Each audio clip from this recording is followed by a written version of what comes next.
Welcome back to another episode of Psycosmos. Today, I have my good friend Richard. That's right, we're back together again to bring you guys and gals the hottest takes, the latest news, and the worst happenings in the world right now. That's right. Stick around for more. We're going to have a nice long-style podcast today just because of current situation and everything going on. It'll be easier for us to speak directly to you guys. We have a whole list of topics that we want to discuss, so it'll probably be a long one. So if you strap yourself in, though, we're going to be bringing up a lot of source material and probably uncovering a lot of truths that you may not have known that was currently going on, a lot of current event stuff. Thank you for listening. If you enjoyed this little podcast segment, make sure you like and subscribe. Comment on the video your thoughts or anything that you want to say or add to it, and make sure you also check out our Patreon. As well. We have a lot of nice things coming out. Specifically, we're working on a book right now. And make sure you check us out on our shop. When that comes out, we're going to have a bunch of nice merchandise. And support us. You can also follow us on Instagram and Twitter. And let us know what subjects you guys are interested in whatever it is. Let us know what you would like to hear us talk about, or what you want to, or what you talk about and what you think is important. Just whatever. Yep. Let us know down below.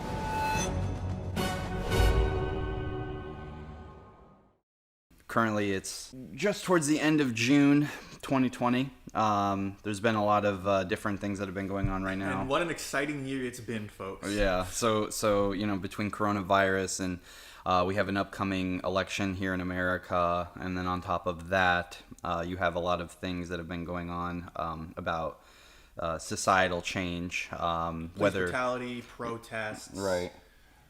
Social upheaval, those sorts of fun things. Yeah, so we wanted to cover a bunch of topics, and we wanted to be able to deliver as much truth and wisdom and knowledge as we could to you guys. One of the things I guess we'll jump right into is we'll start off this podcast by talking about George Floyd, seeing as how he's been a very big figure in the news, and he's brought a lot of conversation to the table.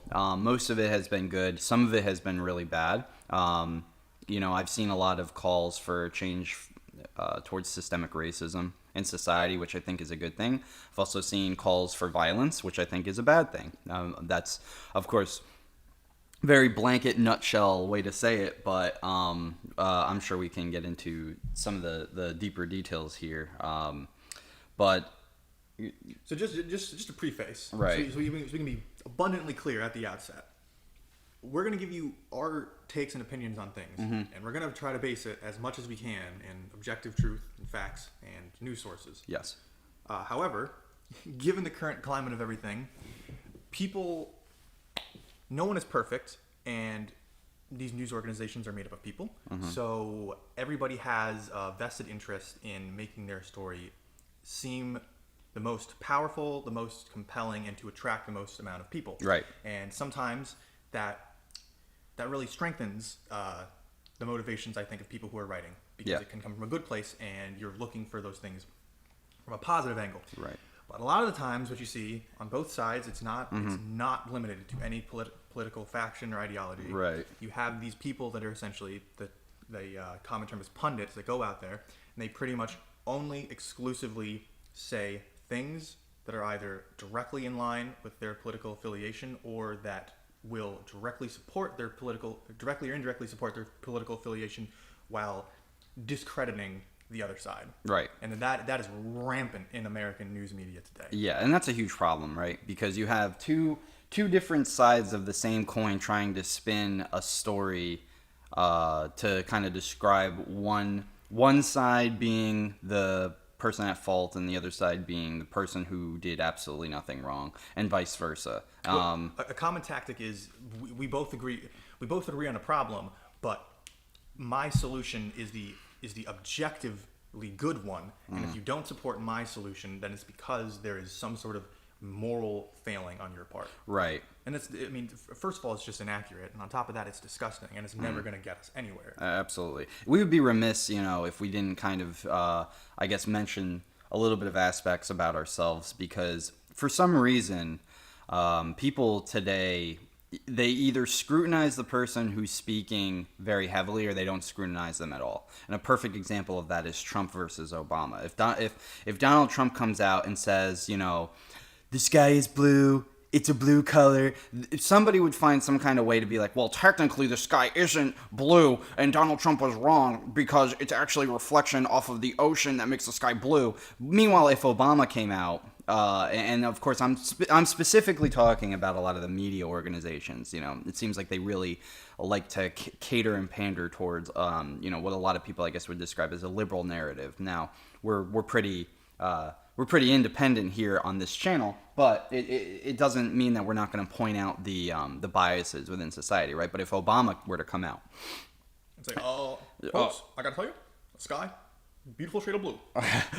If you were to say the sky is red, if you were to say the sky is beautiful and red, there would be 10 articles by CNN like, some scientists speculate and report that the sky may in fact be red. And it's like you're sitting there reading this crap and you're just, sometimes you know better and sometimes you don't. And sometimes you think you know better and you don't. And sometimes you don't think you know better and you do. And I know that might have been a little complicated, but the point I'm getting at is the sky is blue. You shouldn't have to rely on somebody like CNN, which is, at the end of the day, just a bunch of journalists, to tell you how you should... That's a strong term, my friend, for CNN. Yeah, well, for CNN specifically, yes. But you shouldn't let a bunch of journalists dictate how you think or feel or what you can or can't say. I think that's basically what I'm trying to get at here with this point. I think it's also fair to point out that these news organizations, these journalists, there's this misconception that because they're able, maybe not so much now, sometimes now, right. Definitely more so in the past, because these people are reasonably intelligent and articulate, and they can take seemingly disparate, unrelated streams of information and disciplines and bring them together into a cohesive, comprehensive story about what's going on. Because they can do that, people tend to, I think the tendency is to give them a sort of halo effect. Right. To sort of view them as smarter or having more expertise in the fields that they write stories about than they actually do. Because at the end of the day, it's not to disparage a journalist, but at the end of the day, many of them may not be well versed at all in the subject they're writing about until the days leading up to them writing the article. Right. And that's problematic because then you are taking their word as if it is coming directly from their source. Exactly. When sometimes they don't even name their source or link it or reference the actual specific studies that they're talking about. Now, sometimes they do, but a lot of the time they don't.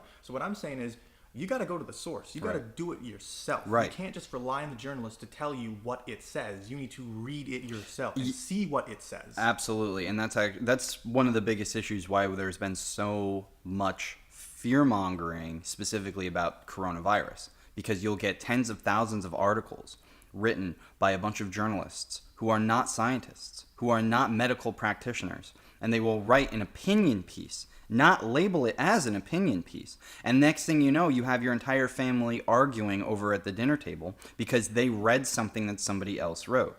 And the reason that we're talking about this is because we, and by we, not only do I mean Psycosmos in general, but I also mean myself, Matt, and Richard.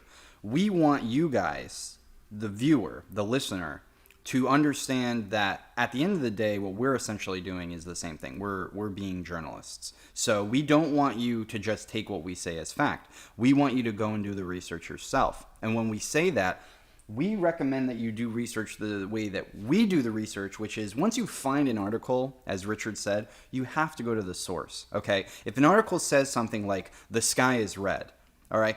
Show me the scientific case study. And show me why. This is another important thing. There you thing. go. And show me why. Because if this happens a lot, especially with science. Yeah. Especially with the COVID. It has been happening a lot with the COVID too. Yeah. And just disclaimer. Right. Disclaimer. Okay.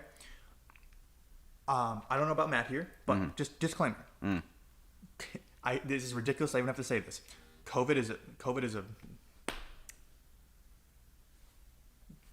Sorry, let me just get this disclaimer out of the way now, okay? It's ridiculous I even have to say this. COVID is a real virus. Right. It has killed people. It is bad. It is a very bad time. You should treat it as something that is serious and potentially dangerous and even, in extreme cases, potentially lethal. That being said, Right. I have huge problems with both the CDC and the WHO, which is evident in their history with this pandemic as it came out in real time, how many times they have changed their opinions on things. And I know the common defense is, well, science is changing, facts are coming in. That is true. But you don't get to say, I know this is hard science, and then 2 months later saying, but data is still coming in. You have to pick a lane. Right.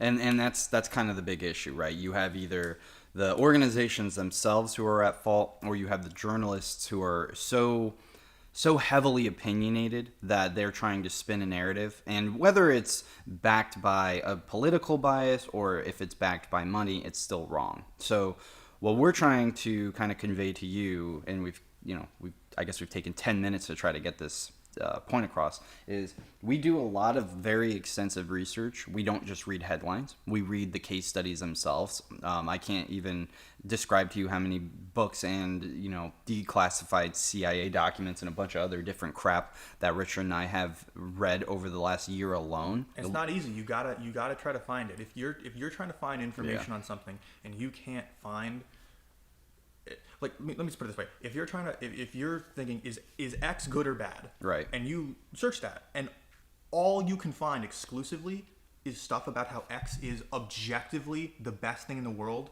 and no criticism against it is valid, and it only comes from evil bigots, that's a problem. Right. You should look into that, because nothing is that simple. Right. Everything has 3 sides to a story, and you're probably only hearing one side, no matter what you believe. We're trying to convey that there are multiple different angles. There are multiple different there are multiple different games that are being played right now, especially by higher elites.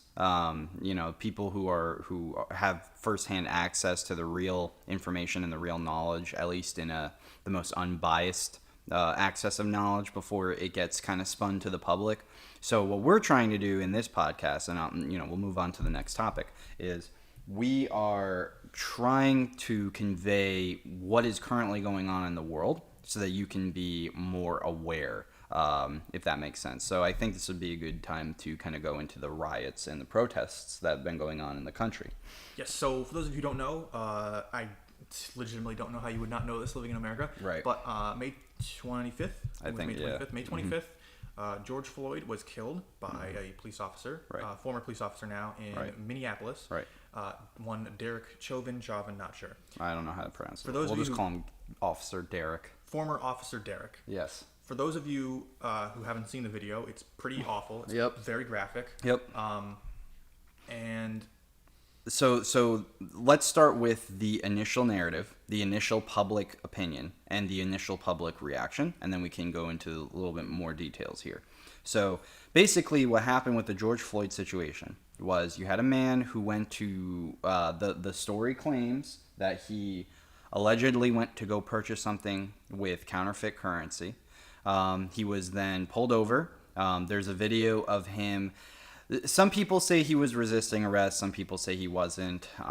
Either way, there was some form of very minor altercation that occurred with the police before he was eventually placed down on the ground, and he had a knee on him for, I believe, 8 minutes and 46 seconds. He supposedly was asphyxiated and died. Now, it's a tragedy, and we can't stress enough that the death of George Floyd is a tragedy, just as the death of anybody is a tragedy. It has, for us, in our opinion, it doesn't really have to do with race, which a lot of people have made this about race. The loss of the value of the life lost. Yes. We want to be very, very clear. We are not saying that this is not more worthy of attention because of its relation to police brutality and race relations in this country. That's not what we're saying. We're saying that his value is a value as a human being. Yes. We want you to zoom out. We want you to zoom out. Yeah, we want you to zoom out a little bit and see, Black Lives Matter, all lives matter, blah, blah, blah. People have different viewpoints, and you shouldn't just assume that it's coming from a negative place of motivation. Right, and don't think that we're not going to talk about oppression and systemic racism in this podcast. We absolutely will. But what we're trying to get at is, a lot of people seem to be making it more about the racial issue rather than the fact that it was just one bad cop who ended up killing a poor innocent man. Well, innocent is the key term here, I guess. I would point out, just be devil's advocate here. I would point Right. out that in this particular instance, Right. there was one awful cop and then 3 other bad ones. Yeah. Because I think it is still fair to point out for me, I think, that these 3 guys, at the very least, should have attempted. They should have done something. To do something. Yeah. Because if you even the whole following orders, I didn't know, I'm doing the job. None of these things. Yeah, none of these things pan out. You can go back to the You can- Nazis and listen to them say the same thing. They were. The 2 other ones were kneeling on his back, so they participated in it. And we have footage of that. You watched him die, so you Yep. knew he was dying. Yep. And as for the other officer who was standing there, that man who was standing there, that officer, I don't know his name, but if you watch the video, the one who was standing, the way he looked down Yeah. at George Floyd is just so cold and, Yes. and disgusting and almost inhuman. It Yes. really is. It is, and that's kind of one of the big issues that we have in this country when it comes to the way that I wouldn't say it's how the police specifically see African Americans. I would say it's how the police see the common person. The criminal, yeah, well, yeah. I You know, mean, they look at a lot of the criminal, I should say, in quotation marks. Yeah, Suspect. not even the criminal. Yeah, your suspect is a much better term because you can be a suspect and just be walking on the street and just immediately start getting questioned for no reason. You know, and there's a lot of ego that kind of plays into that, and we're not anti-cop here. We're anti people who abuse authority. Absolutely. For that one, we definitely are guilty of being anti hyper authority. You know, especially if you're going to be using violence and hurting people. Now, here's where the George Floyd thing kind of draws the line. Well, I think this is where So I just had one other thing. Go ahead. I think it's fair to point out the thing that I don't think is getting enough focus about the reaction to the George Floyd thing is it was mentioned briefly. Sometimes it's brought up, but I really think that this is the thing that should be focused on. I'm not saying we shouldn't focus on making change. Absolutely. I'm not saying we shouldn't focus on weeding out these bad people wherever they may be for their abuses of authority. We should absolutely try to do that. That should absolutely be a focus. Right. But in terms of conversation, in terms of talking about where we are as a country and how we interact with one another and race relations in this country, I think it's much more pertinent and positive and powerful to talk about the fact that when this happened, almost instantly, almost every single freaking person in this country condemned it and said this is evil and disgusting and horrifying, including people in law enforcement.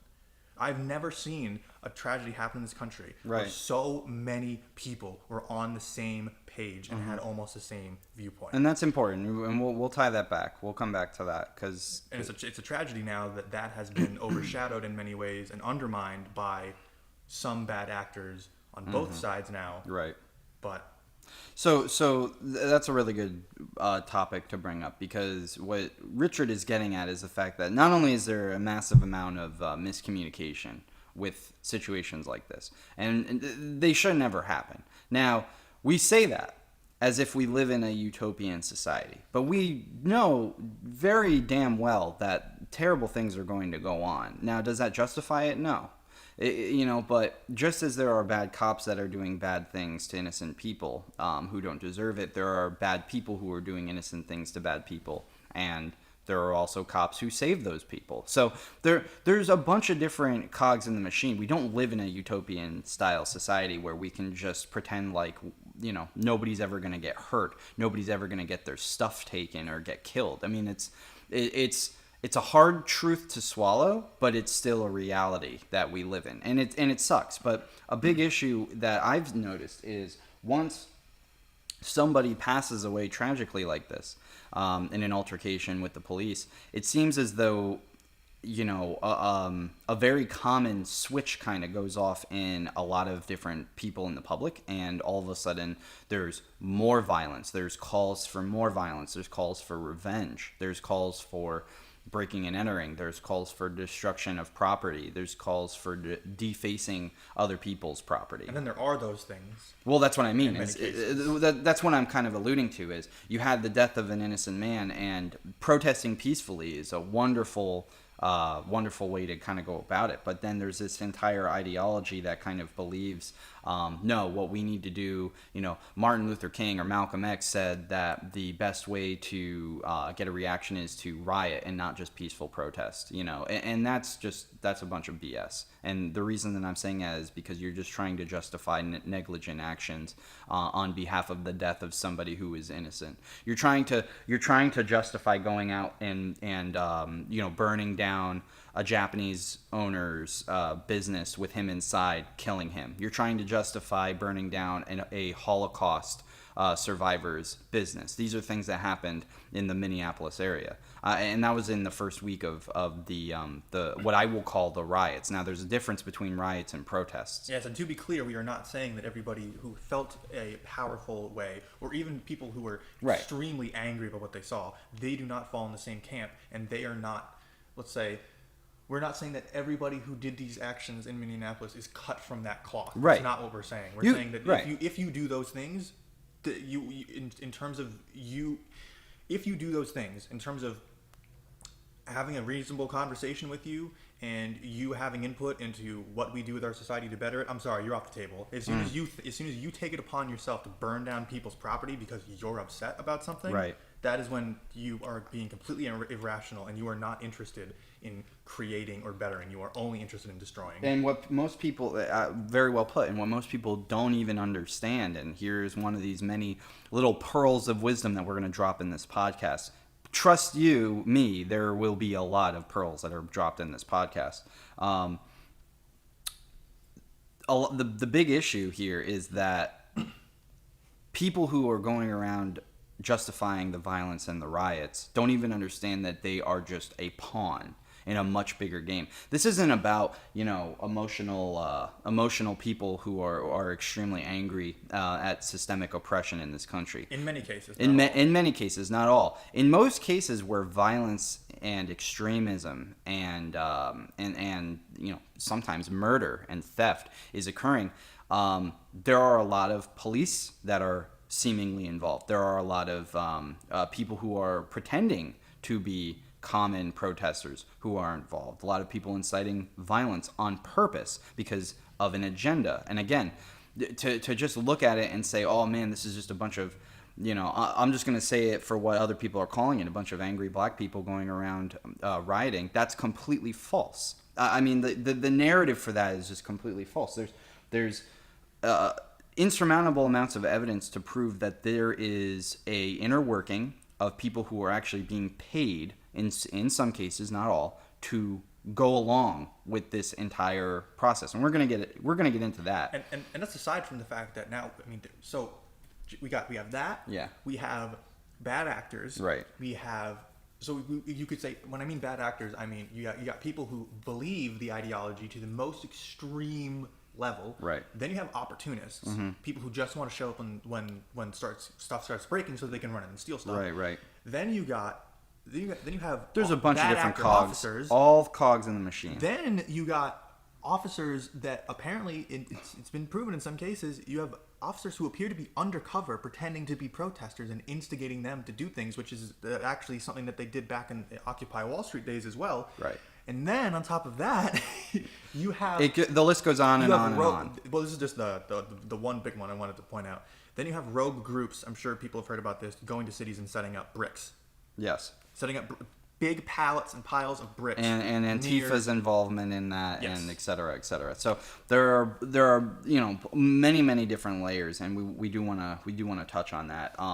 So in regards to the George Floyd death, and we can also throw the more recent Rayshard Brooks death. Well, I want to get to that in just a second here, because I think that incident they're different. Very different. They're different, but I don't really want to harp on the Rayshard Brooks, because I find that a lot of these, as more and more information comes out on both of these individuals, their connections, what they were really involved with, you have 3 different autopsies for George Floyd, 2 of which say that he was on a massive amount of fentanyl and different types of drugs, and you had one autopsy that proved that it was asphyxiation is what killed him, but that person who did the autopsy, which was the second autopsy, I believe, was the same man who did the botched Jeffrey Epstein autopsy, and who said that Really? yes, the only thing I had seen was that it was an independent. No. Person that they brought in. No, That was right. No, that's all BS. That's all, media news BS. It was the same man who performed the second autopsy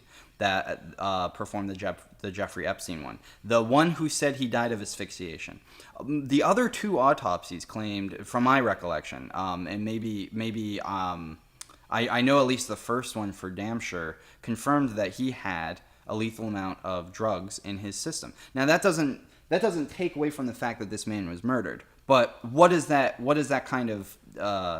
does that prove? That people are willing to put this man on a pedestal as a martyr to justify their own movement. And it's not that the movement is necessarily bad. Black Lives Matter has a wonderful message, but people, and I swear to God, 99% of people, they don't understand the organization. They don't understand who owns it. They don't understand where the funding is going.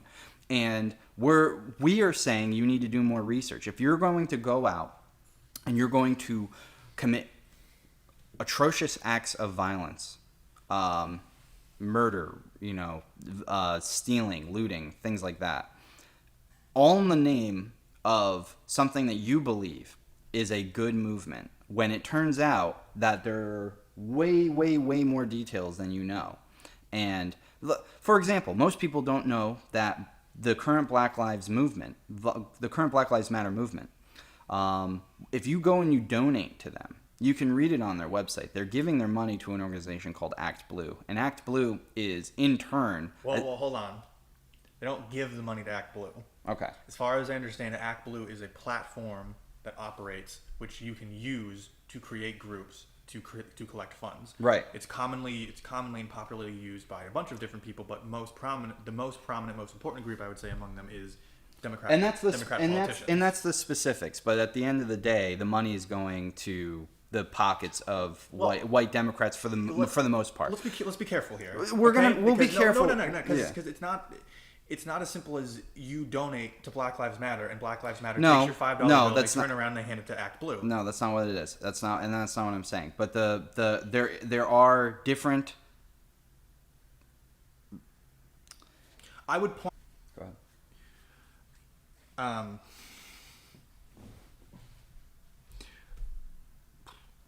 When it comes to Black Lives Matter, there's a lot of positive things behind their message, and there's a lot of positive people that work for them.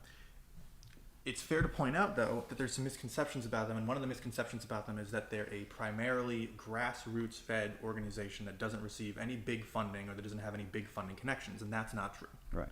They receive quite a bit of big funding from big donors, and on top of that, they utilize a site called Act Blue. And recently there was a fact check that people were claiming that... Well, let me preface this. The thing that people were actually criticizing for was that Black Lives Matter was utilizing a platform called Act Blue, which allowed them to create online portals to donate to Black Lives Matter. Right. And that Act Blue has this platform that allows, well, in theory, anyone to use their portal, and it's often used by Democratic politicians. So many people were pointing out this conflict of interest, in particular because if you donate via credit or debit, I think it's credit or debit, it might just be credit, but when you donate via credit, Act Blue, which is common for a lot of companies, they have I believe it's 4% fee that they collect. Mm-hmm. So, and on top of that, Act Blue uses its own funds very often to donate to the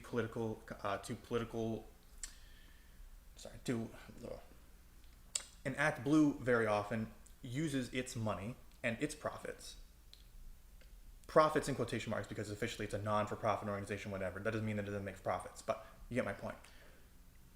They use their money that they make to fund Democrat politicians' campaigns, events, etc., etc. Mm-hmm. So,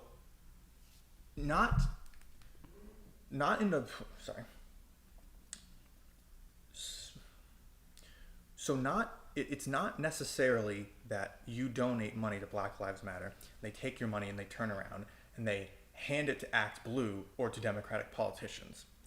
But it is fair to point out that when you donate to this Black Lives Matter group, you are in effect giving a very small percentage of that also to Act Blue, who can then use that money whatever way it wants, which in my opinion is technically it's right to do. But I'm not trying to say that it shouldn't be able to do that. In most cases, it's been proven that Act Blue enjoys donating to the Democratic National Convention. So the point is not to say that it's illegal or that it's necessarily wrong. It's not illegal, but it's very it's definitely a potential conflict of interest, and you should keep this in mind.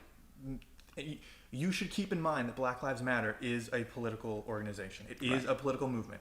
Yep. Same as Antifa. A lot of people think that Antifa is just an ideology, but there are organizations within the United States that receive funding from overseas. And you can prove it just by going and looking it up yourself. They have, I think their main organization is based on the West Coast in the United States.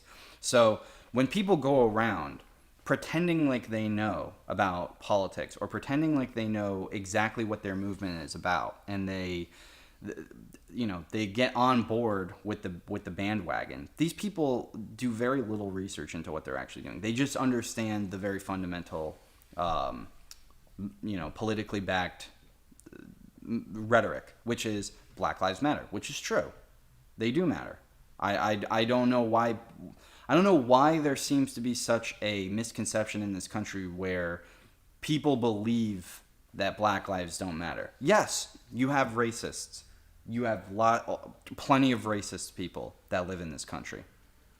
Yes, you have systemic racism. Yes, you have oppression that has been going on for decades and decades and decades. Okay, it's absolutely true. You can look at African American communities. You can look at different forms of media. And that's just on the base level. But a majority of it is on an underlying level, and it's an opinionated level, and that's more anecdotal. That's more something that's personal to each individual.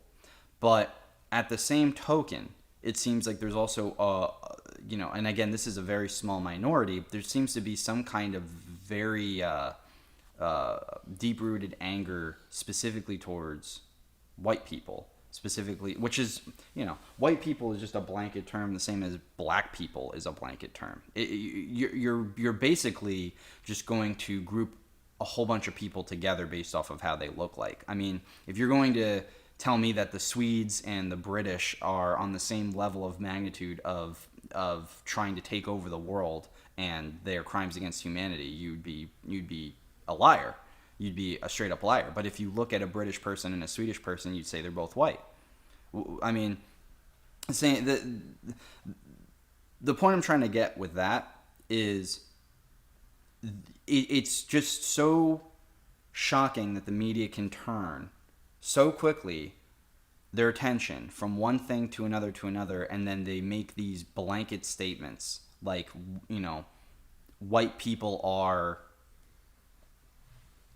white individuals are responsible for black oppression.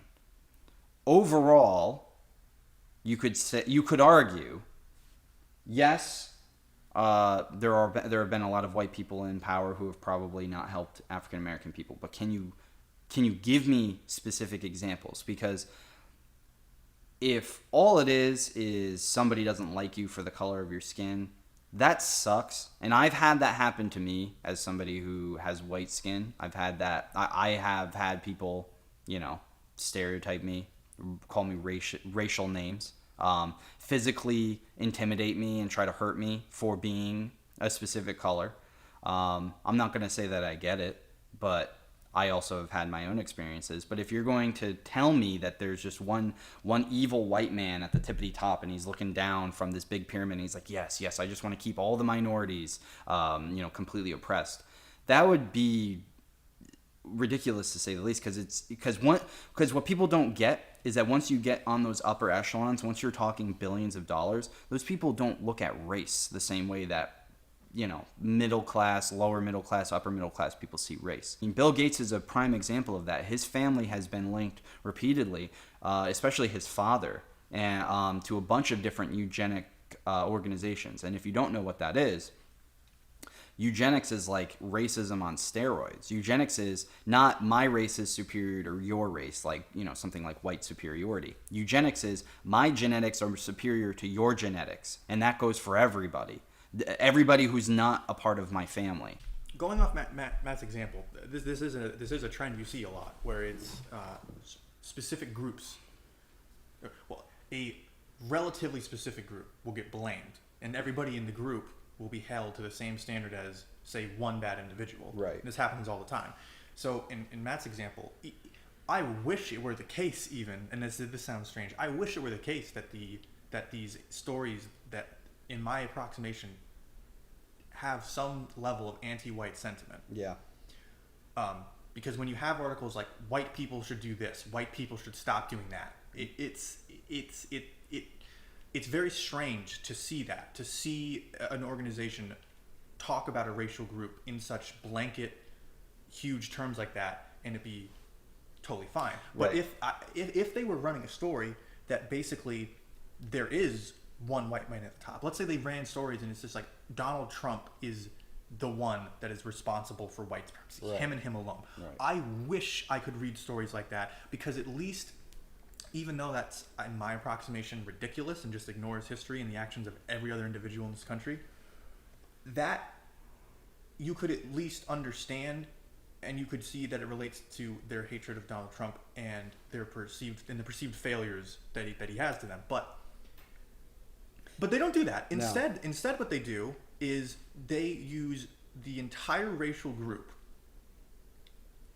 in blanket terms like white people, and then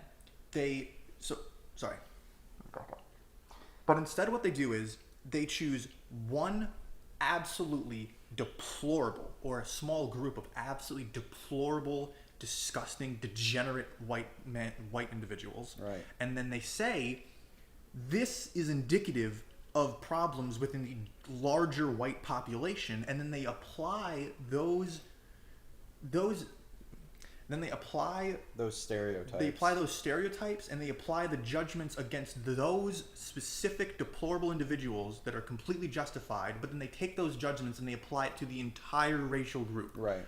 So it's guilt by association to the extreme degree. And this yeah. I have a huge problem with, Well, because I'm a hyper-individualist, and I have no tolerance for anybody who implies that any other member of the group should be held responsible for the specific actions of another member of that group. Right. Especially if that individual is actively saying, I do not support what this person is doing, I do not like it, I do not want them to do it, I want to stop them, tell me how to stop it. Right, exactly. And basically the same issues that the African American community talks about, where there are these instances of racial oppression and systemic racism and things like that. African Americans can understand what we're talking about in this sense by looking at when people constantly quote statistics talking about black on black crime. Any person can. Any racial group can. And basically what we're trying to get at here is the same. If you're watching Fox News and Fox News says, yeah, I mean, this George Floyd thing is terrible, but what about black on black crime? African American people are sitting there, thinking to themselves, why the hell is that relevant? That sucks. That's stupid. I'm not a part of that. That's not fair to throw that onto my people. Well, white people have the same thing going on right now, and I'm not trying to, make a cause that we're victims of anything, because that's the complete opposite of what we're trying to say. We want all that shit to go away. We want it to stop, because just completely labeling one group of people and saying, white people are this way, black people are this way, Asian people are this way, and Hispanic people are this way. It's completely, not only is it racist, but what it's doing is it's setting up for people to take advantage of a narrative where basically the pendulum flips. And I know that's a big, huge thing for a lot of people of, very authoritarian thought processes, which is let's just blame the group. Let's just blame all this crap on somebody else. Let's just point the finger and blame it on somebody else. And it's wrong. You can't just say, a group of people does this or a group of people does that. You can use statistics to some extent, but like Rich said, it has to come down to hyper individualism. It also cheapens the It cheapens the anger and the justifiable outrage for specific people when stuff like this happens. Is that what you're getting at? It cheapens that, and I think it also cheapens the evil that the person did. So, like, let me explain. If in the case Derek Chauvin, great example, awful human being, scumbag, would not want to hang out with him. Hope he spends the rest of his life in prison. Yeah. Okay. So let me just very very very clear. When you say, if you're to say that the incident of the killing of George Floyd is perhaps indicative of a larger problem within the Minneapolis Police Department and perhaps even nationwide, the police in general, I would say that's fair. Right. If you were to say that this incident is indicative of continuing, but I would say overall decreasing racial tensions in this country, mm-hmm. I would think that's fair. If you were to say that this is indicative of police brutality and the relationship between police and African American members of the community in America, those things are all fair. But then they get taken to the extreme. Yes. And the extreme is it's so indicative of a problem, and the problem is so pervasive that we can apply the motivations of this evil man to everybody in the collective as we see fit. And that's the problem, because if like, think of it this way, to some extreme people, we all white people in this country share more or less the same level of collective guilt of something like, let's say, slavery.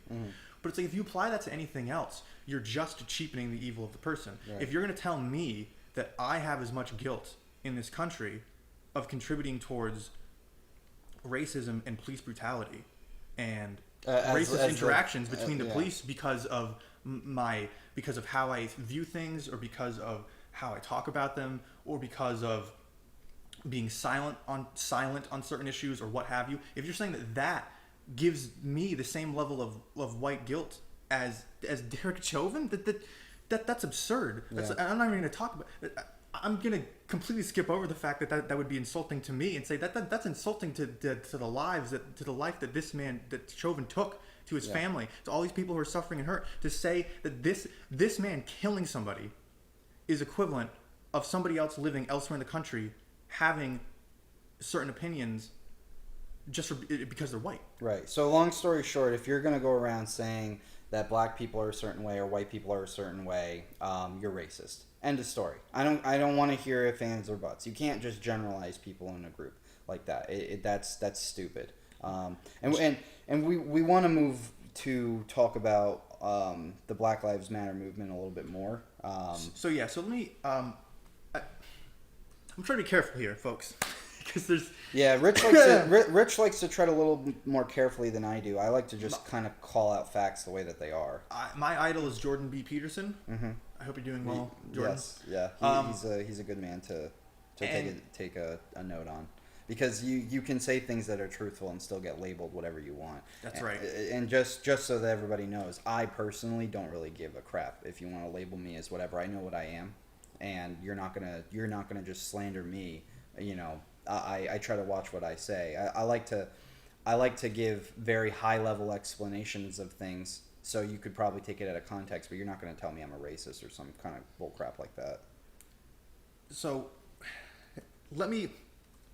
to be fair, let me just give you my take on the Black Lives Matter, so you know where I'm coming from with this. You're right.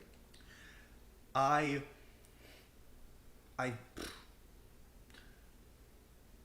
like and appreciate, I really do, and admire the message behind it, of a group of people that are saying Black Americans in this country have suffered disproportionately in a particularly pernicious way, and this has to stop, and we're going to have it stop. And we're so sick and tired of people not just realizing that our lives fucking matter, and we shouldn't have to just put up with it. Right. And we shouldn't have to be reasonable and not have to be reasonable. We shouldn't have to be nice and chipper and cheerful when we're dealing with our sons and daughters and fathers and mothers and brothers and sisters and friends being killed, and nobody seems to give a shit. Right. So in as much as I can understand that without fully understanding it, I do. And I really do appreciate it and admire it, and I think it's great. But over the years, that sentiment has become twisted and manipulated by higher members of the organization. So my problem with Black Lives Matter is not with the message, it's not with the sentiment, and really, truthfully, it's not with the vast majority of members of the group or people who support it. My problem is with the radicalization of its message, especially in recent months, its birth, so its roots, its real roots. I don't mean who founded it. I mean the people who orchestrated its founding, its ideology, its organization, its logistical support, its financial support, and its training of members. That's what I'm interested in when I say roots. So I have a problem with that, the roots, the radicalization of its message, and the main problem that I have with it right now in present day America is what it's attempting to use its power and popularity to accomplish. Yes. So those are my three areas of criticism with it. So why don't we quickly go through each one? So the first one is the radicalization of the message, and the problem I have with that is they have many people. I just want to say this, not everybody. Everything I'm about to say, I'm not saying everybody. Right. Okay, vast majority of people, not like this. Again, okay? Rich really likes to be careful about what he says. I like my disclaimers.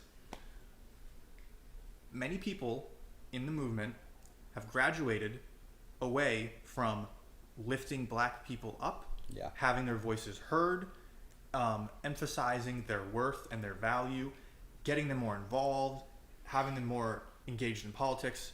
They've graduated away from that, and now almost exclusively are focused on anti-white sentiment, protests, which isn't necessarily a bad thing, right, and in many cases condoning or tacitly encouraging more violent forms of protests up to and including riots. Best case in point is Chaz or CHOP in Seattle, where you literally have a group that you can say all you want that they didn't take it over and the police left, but when you erect barriers around an area and you don't let anybody in or out without your say so, and you have guns to back it up, you took over an area. Right. So a bunch of citizens took over an area. Many of them weren't even Black, actually. A lot of the leaders and the thought leaders and the big megaphone people with the Twitters and everything were actually white activists telling people that they were, if they were white, they needed to shut up, sit down, and listen. Yeah, I mean, Chaz is a great indication of that. I mean, that is literally. And now you've had two innocent, I believe it's two innocent African American people who have been killed. Now there's been a third shooting. Oh, I don't know if it resulted in a death, but there's been a third shooting. There were rapes, there were murders, there was theft, which of course the Chaz Chop people just said that was a what did they say? It was a unplanned donation or something. Unplanned donation. I mean, there's racketeering. They're handing out guns. It's awful over there.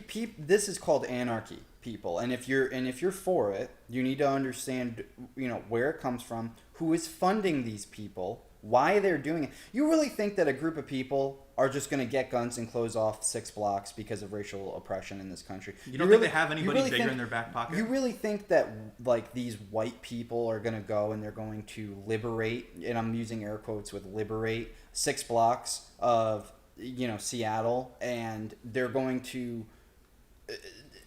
basically make a breeding ground for a whole slew of crime? And you're going to tell me coronavirus, and you're going to tell me that this is all in the name of African American oppression. You can get the hell out of here with that. And you can. That's not going to solve anything. That's not going to solve anything. It's not going to help anybody. And period. It's especially fair to point out that in Chaz is a great example. You have they created what they called, I believe it was, a conflict resolution advisory committee, which was the closest thing they had to a governing body. So they set membership quotas for the board based exclusively on ethnicity, race, and or physical and mental disability. And then on top of that, they also had specific gardens. You can find these photos online on Twitter. Twitter's great. you can find pictures of them having segregated gardens, basically saying this garden is only for black people. Now, I point this out not because these people are representative of everybody else in the Black Lives Matter movement. Right. No. But remember what I said in the beginning very specifically. These people are definitely indicative of the radicals in the Black Lives Matter. If you want to say that these people are probably the most extreme among the Black Lives radical extremists. Right. So in that capacity, they are a good indicator of where many in the small section of the extremists stand. And it's funny that these extremists who supposedly support black people having more rights, access, opportunity, all these things, are actively engaging in segregation. Right. And you can do all the mental gymnastics you want to say how and why it's completely different, but you really have a problem when supposedly you stand for anti-racism and racial justice and you are engaging in the exact same policy in practice as segregationists. Yes. So it's basically saying one thing and doing another. They're saying that they're saying they're anti-racist, but they're being racist. And this is aside from the fact that they were against borders, they erected the border, they're against gun control, they gave everybody guns. They're against stop and frisk, they stop and frisk. They're against police, but then they established their own police force in the community where it was just basically people rolling around collecting.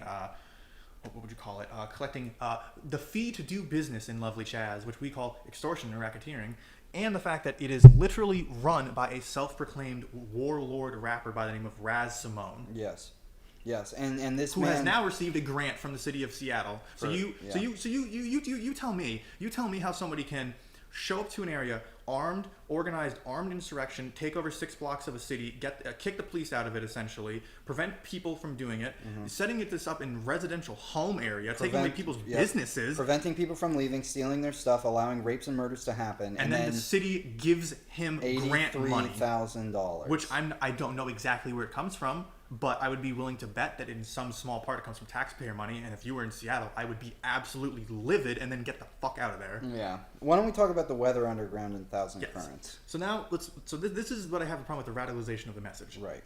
Because it's getting to the point where it's one step away from. I don't want to. Maybe let's be careful. I don't want to be too crazy here. But I think it's fair to point out that if this radicalization of the message continues, if this anti-white sentiment continues, I don't think it's too crazy to say that we're a few steps away from actively calling for people to step down from their roles in business, let's say, because of their race. Right. Or to have some of their power or titles or money stripped away just by virtue of the fact that they're white. Right. And you might think that sounds crazy, but let's wait and see, shall we? Right. I mean, at the end of the day, what we need more is conversation. We need to come together, okay? Because what the extremists want is they want to, as Rich said, they want to tear people away from their high-ranking positions, so they can put their own people there. So they can put their own people there. But what what you don't understand, yeah, exactly. But what you don't understand is that you have somebody who's been doing it, for a specific way for 15, 20 years, these high-ranking positions which come with a lot of money and power. Not only are there more female CEOs now, but there are more African American, Asian, and Hispanic CEOs and business leaders than ever before. So not only are we on the path of diversity, but now what you want to do is you want to go backwards and you want to say, oh, no, we need this more diverse. By more diverse, we mean less white. We need less white. So now you're going to pull out all these people who have done their jobs correctly. A lot of innocent people who have no stake in this. You want to target an individual who's a racist, who's making awful things. Some white CEO who's saying terrible things online. Absolutely, get that guy.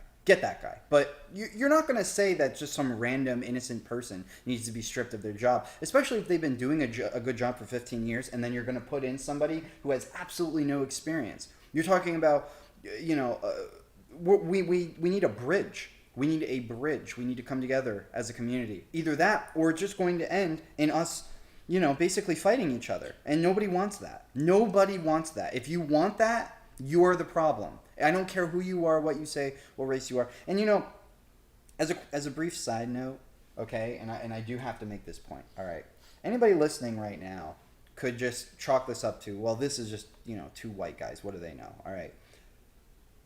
I grew up in the South, okay? I had a lot of friends, a lot of people from different backgrounds and cultures.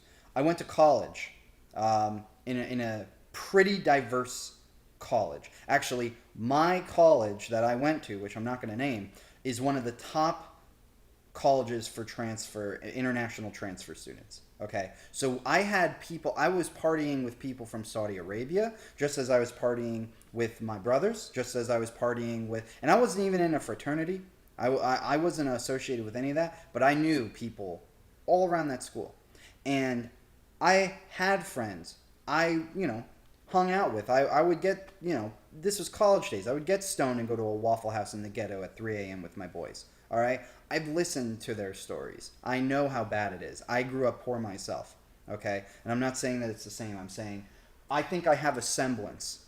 I think I have a sense, all right, of the kind of bullshit that still goes on in the communities today, the African American communities today. All right, and I'm not trying to pull a scapegoat. Oh, I have black friends. I know how it is. I'm a real one. All right, I call it like it is. I stand up against the bullshit just as I would for anybody else. I'm not picking a side here. What I'm seeing is, I've seen the destruction happen, and what I'm seeing now is that all we're doing is we're going to shift the blame, and people don't even understand that this is a financially backed movement. This isn't just the good kind-heartedness of the American people. Now let's get into that. But yeah. Just real quick, I just wanted to say, in reference to what you just said, because I think you're really getting at the heart of it. Right. And just as a follow-up,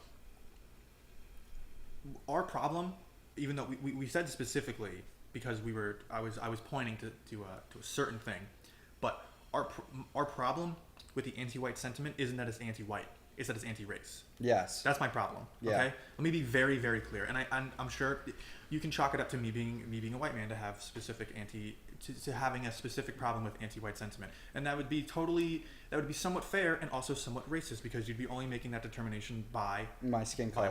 Right. So my point is, I don't have a problem with the anti-white sentiment because it's anti-white. I have a problem with the anti-white sentiment because I have a problem with anything that says we can judge an individual's worth, actions, and motivations based primarily, or in some extreme cases, even solely on the color of their skin. Yeah. It's disgusting. It's called virtue signaling, and it's been happening, especially in African American communities, for a very, very long time. It is still going on. Great example is when Joe Biden was on camera speaking to an African American man about politics, and he said, and I'm trying to quote here, "If you don't vote for me, you ain't black."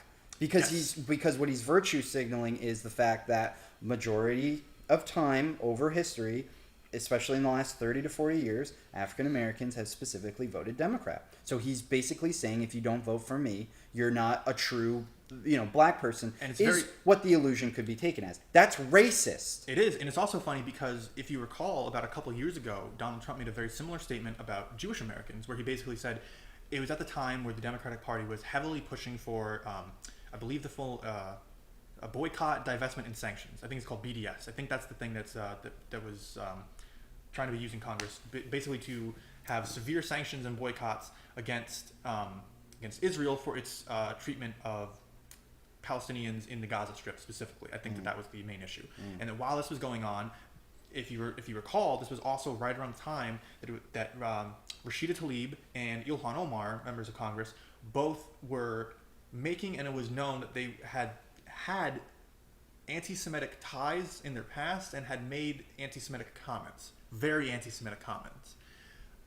Now, when Donald Trump saw that, he said, perhaps not in the best way, definitely not in the best way, but he basically said something very similar to what Joe Biden said, where he basically said, hey, look, Jewish Americans, if you're thinking about voting for these people, you're basically like a traitor to the Jewish people. And people freaked out.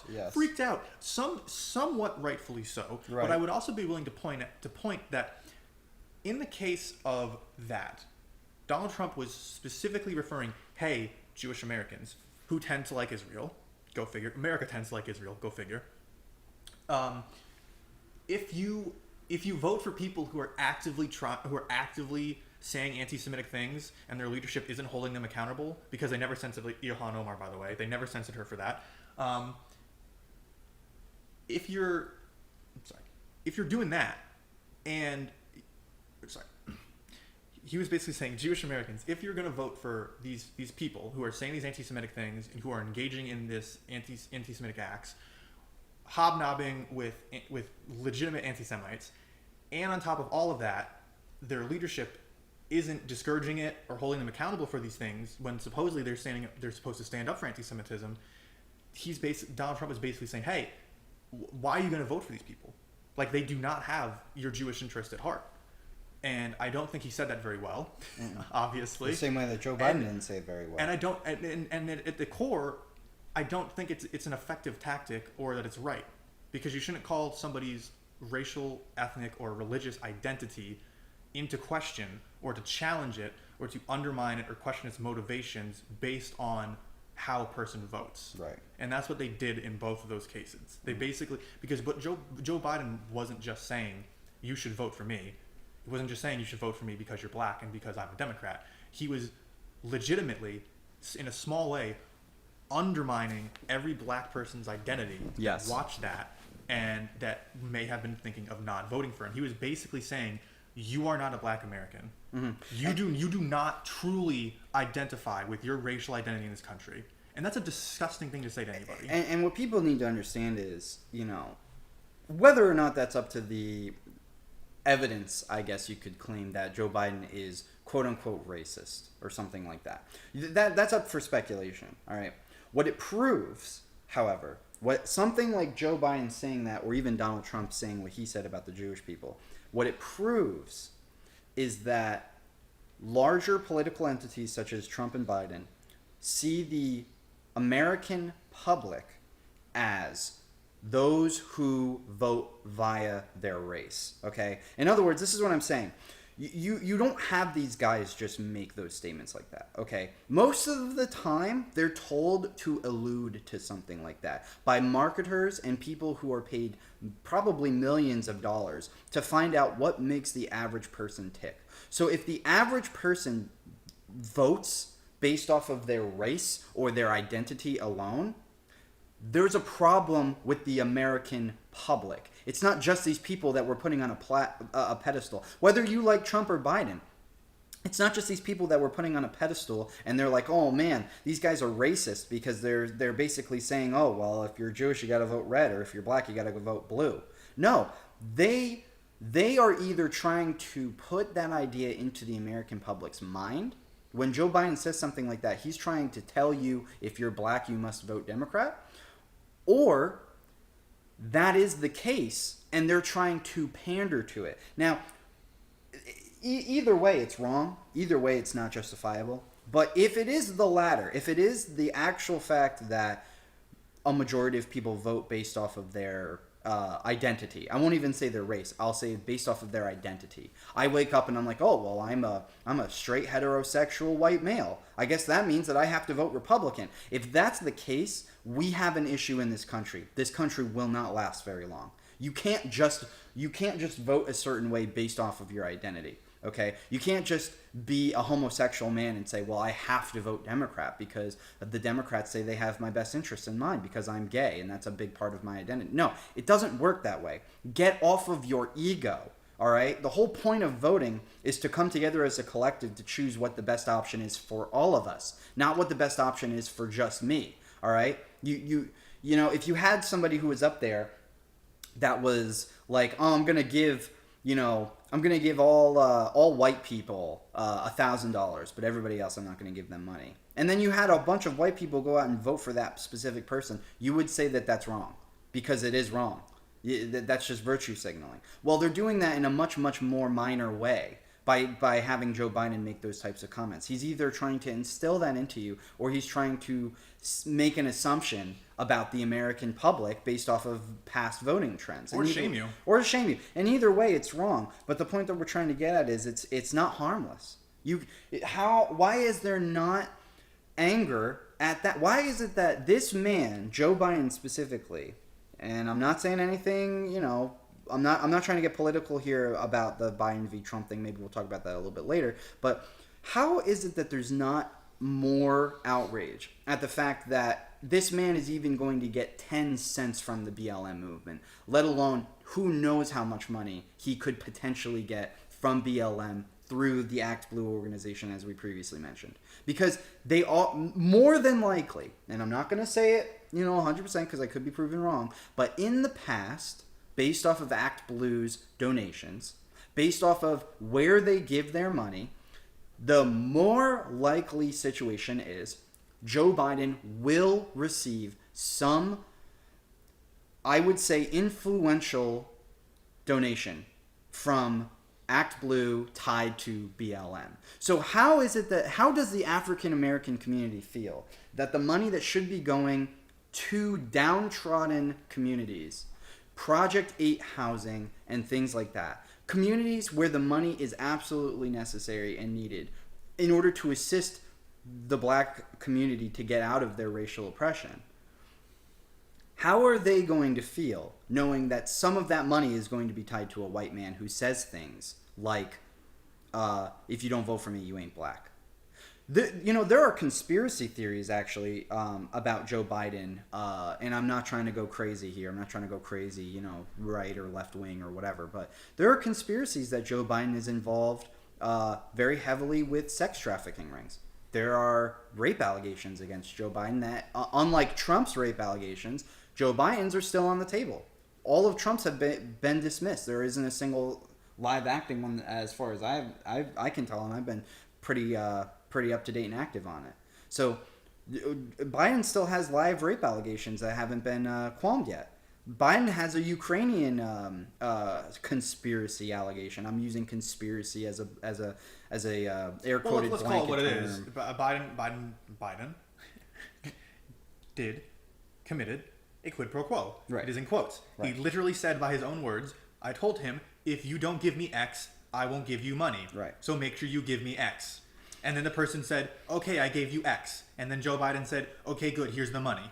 And that is called a quid pro quo, my friends. And even if you want to argue against it, the point that I'm trying to make here is you have a man who is questionable, and he's receiving money that should be going to the African American community. He is telling you, if you don't vote for him come November, that he gets to basically decide what your identity is. And I'm not trying to attack Biden in defense of Trump or anything like that. I'm trying to attack Biden for what he is. He's an old, demented racist at this point, is my opinion on him. My opinion, Joe Biden's an old, demented racist rapist who probably has done something with kids based off of a lot of the pictures I've seen. Allegedly. Numerous clips. Allegedly. I'm gonna use the word allegedly here because I don't want to upset or offend or blah, blah, blah, but the evidence is out there. And now there's actually a recent conspiracy. Again, I'm going to use the term conspiracy theory because it hasn't been completely proven yet, that Joe Biden has a relative that fought in the Confederacy. That is a conspiracy theory. His grandfather fought in the Confederacy. And was a slave owner. That is a conspiracy theory that is right now, with apparently a bunch of evidence. That's just a theory. Conspiracy. There's no conspiracy there. That's true. But the conspiracy would be that a small group of people know that Joe Biden's family was fighting for the Confederates, and the conspiracy is they decided to keep it hidden. Oh, to be sure. I mean, they do that with everything. They do that with everything. Like side note, but Governor of Virginia, Ralph Northam, if you're going to seriously tell me that this picture of him in the blackface, either wearing blackface or in the KKK hood, whichever you think is worse. Right. I think the KKK hood is worse, personally. I think the KKK is worse, yes. But regardless, if you seriously think that picture, like, no one found it, no one knew about it, no one had any inkling of it until right after he had a big, huge PR debacle with him being on a talk show host talking about the latest late-term abortion bill. Right. Like, you're fooling yourself. Right. People have these things and they sit on them. People think that what you want is you want to get dirt on somebody and then you want to use it to take them down. No. Dude, that's level 1. That's low-key stuff. When you're at the high level, you want to make sure you never have to use that blackmail. You hold the dirt over so that they do forever. Exactly what you say all the time. And then when they show you that it won't work anymore, that's when you use it. Right. That's when you take it. And you hope it never all the time. And you hope it never gets to that point, because then you just lost a slave. That's how it works. People don't even understand how deep it goes with the blackmail with a lot of the politicians in this country. And not only that, but the CIA is heavily involved in it too. But it's also not just blackmail. It's also how, if you notice, for example, like in the 2016 election cycle in the news, if you notice, they definitely knew some of the worser bits about Trump early on, but they didn't reveal it. Right. And the question is why? Well, because you want people coming back. Right. And you want to keep something in your back pocket. You don't want to throw the kitchen sink at him right off the start of the bat if you could just throw like a paper ball and do the same thing. And that is actually how the world government, if you want to look at it that way, works. I mean, this is going on in countries all over the world. And specifically, if you want an example, look at Great Britain right now. I mean, the royal family has a whole slew of allegations against them. No media talk. They're not talking about it pretty much at all. The whole royal coat of arms was removed off of the front gate, and yet everybody's silent on it, and nobody wants to allow the British public to know, basically, that they're on trial for sexual assault allegations towards minors. I mean, people don't know this stuff, but it's true. Go and look it up. I think though, we got a little off topic. We did get a little off topic, but it was good overall. I really want to get back to the Black Lives Matter thing because I wanted to get something specific about it. Yes. Okay. So I'm gonna have a little line of people here. So forgive me if this is a little convoluted.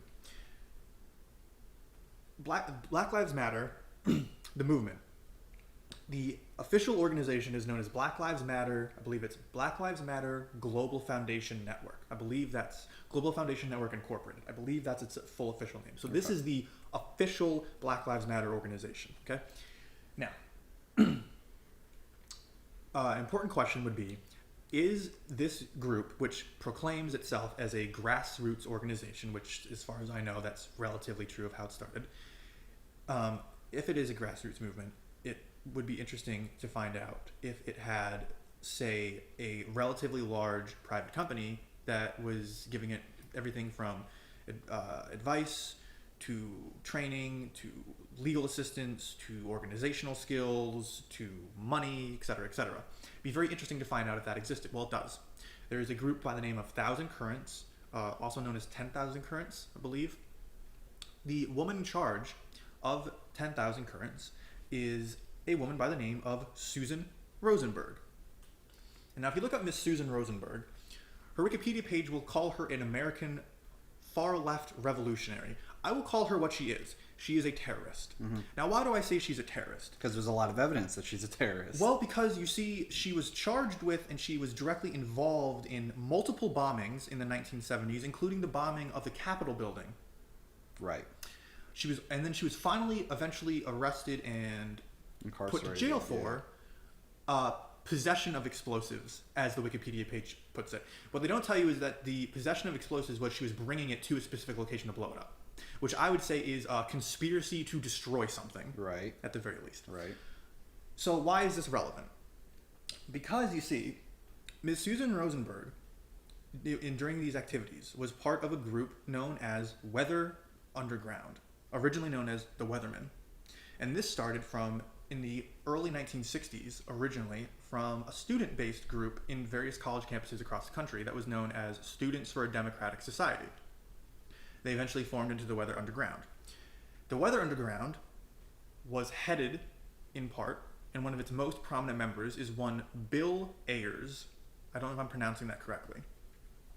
So why is all this important? Right. Because Weather Underground was legitimately a terrorist organization. Again, on the Wikipedia page, they would call it a far-left militant organization. It's a terrorist organization. Right. If you go around and you are known to actively engage in bombing campaigns against domestic targets within the United States, against your own fellow countrymen, with the specific intention of causing terror, chaos, destruction, and bringing down the current social order, which is exactly what they want. They legitimately thought that a revolution, a real revolution that was going to completely uproot the American system, was around the corner. Okay, This is what these people thought. Right.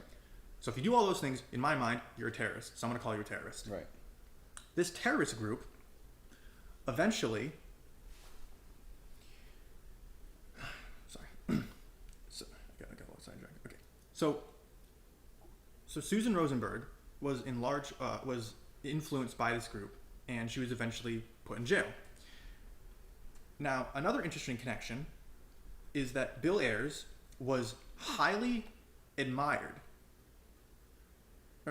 Bill Ayers was highly admired by Barack Obama, and he was one of his biggest mentors. And he actually worked with Bill Ayers and used many of his ideas in pushing radical educational activists into schools in Chicago in the 1990s. What you might not have known about him, though, is that he wrote a bunch of racist songs with the N-word all over them, and he started a racist band, and he had a bunch of other crap that's on him as well. And then on top of this, there's another prominent individual who is related to this, and I'll come back to a little bit later, by the name of Saul Alinsky, who wrote a very popular, somewhat popular book among many, that aligns extremely and frighteningly well with this terrorist organization, Weather Underground. Saul Alinsky's book is Rules for Radicals. Yeah. And he primarily talks about the need for local community organization, which sounds relatively good, but his rules are pragmatic, to put it mildly. And there's also a lot of anti-white propaganda in his writings as well. A lot of what we're seeing in America today. He was interested in perpetuating and encouraging. He was interested in perpetuating and encouraging racial tension, yes, class conflict, and in his mind, he says this over and over and over again: the ends almost always justify the means. Right. So to him, it doesn't matter. It doesn't matter if America is evil and the government is a gross imperial monster. Well, you do whatever you have to take it down. Right. And you can see now how this lines up perfectly with the Weather Underground. So how does this all tie together? Let me explain. Aside from the fact that it's troubling that Barack Obama had direct connections to this literal radical terrorist, and that he admired him, wrote about him, liked his stuff, and actively pushed for activists who supported his thoughts to be put in public schools to teach your kids.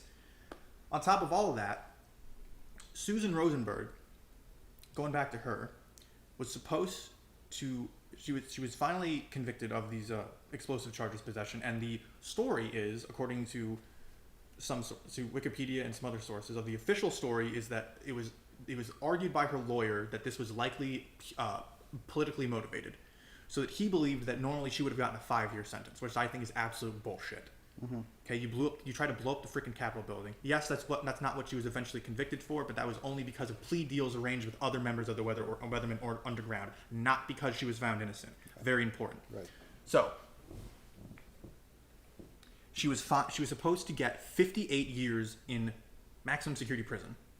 She served 16, and then on this president's last day in office, she was pardoned by Mr. Bill Clinton. Why does that matter?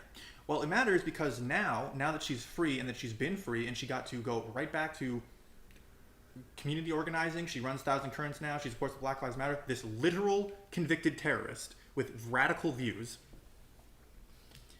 she's right back in the game, and she had and still has and has developed connections to both the DNC and to Hillary Clinton. Right.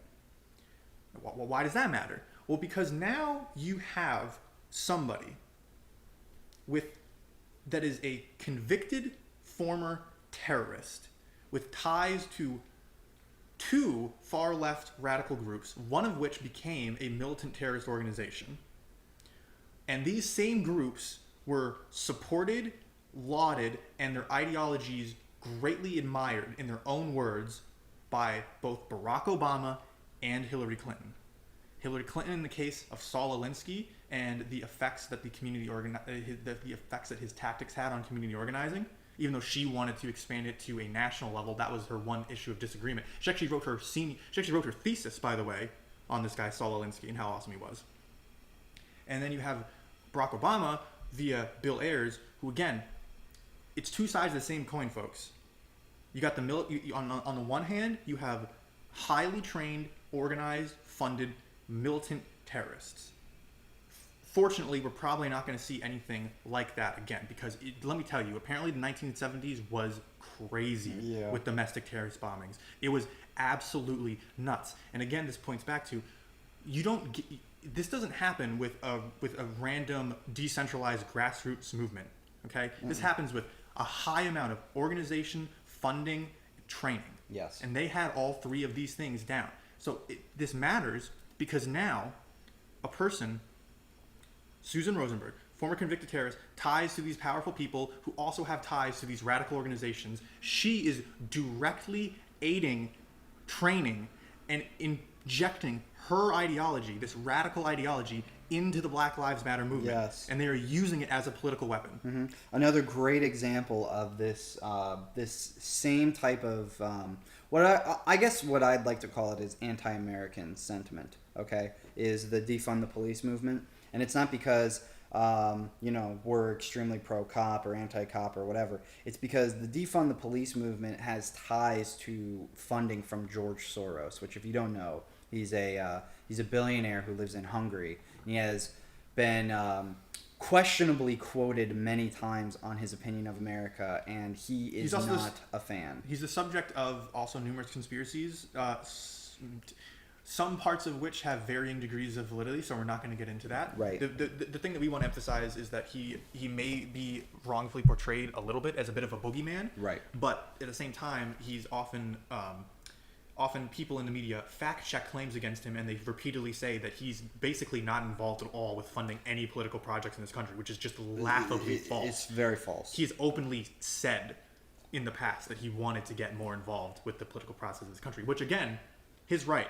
Don't necessarily have a problem with it. What I have a problem with is when people pretend that it's not the case, because then it begs the question, why? There's so much evidence. If I'm looking you in the face and I'm saying, I don't have a problem with George Soros donates to your group. Did George Soros donate to your group? And you say, no, and he did.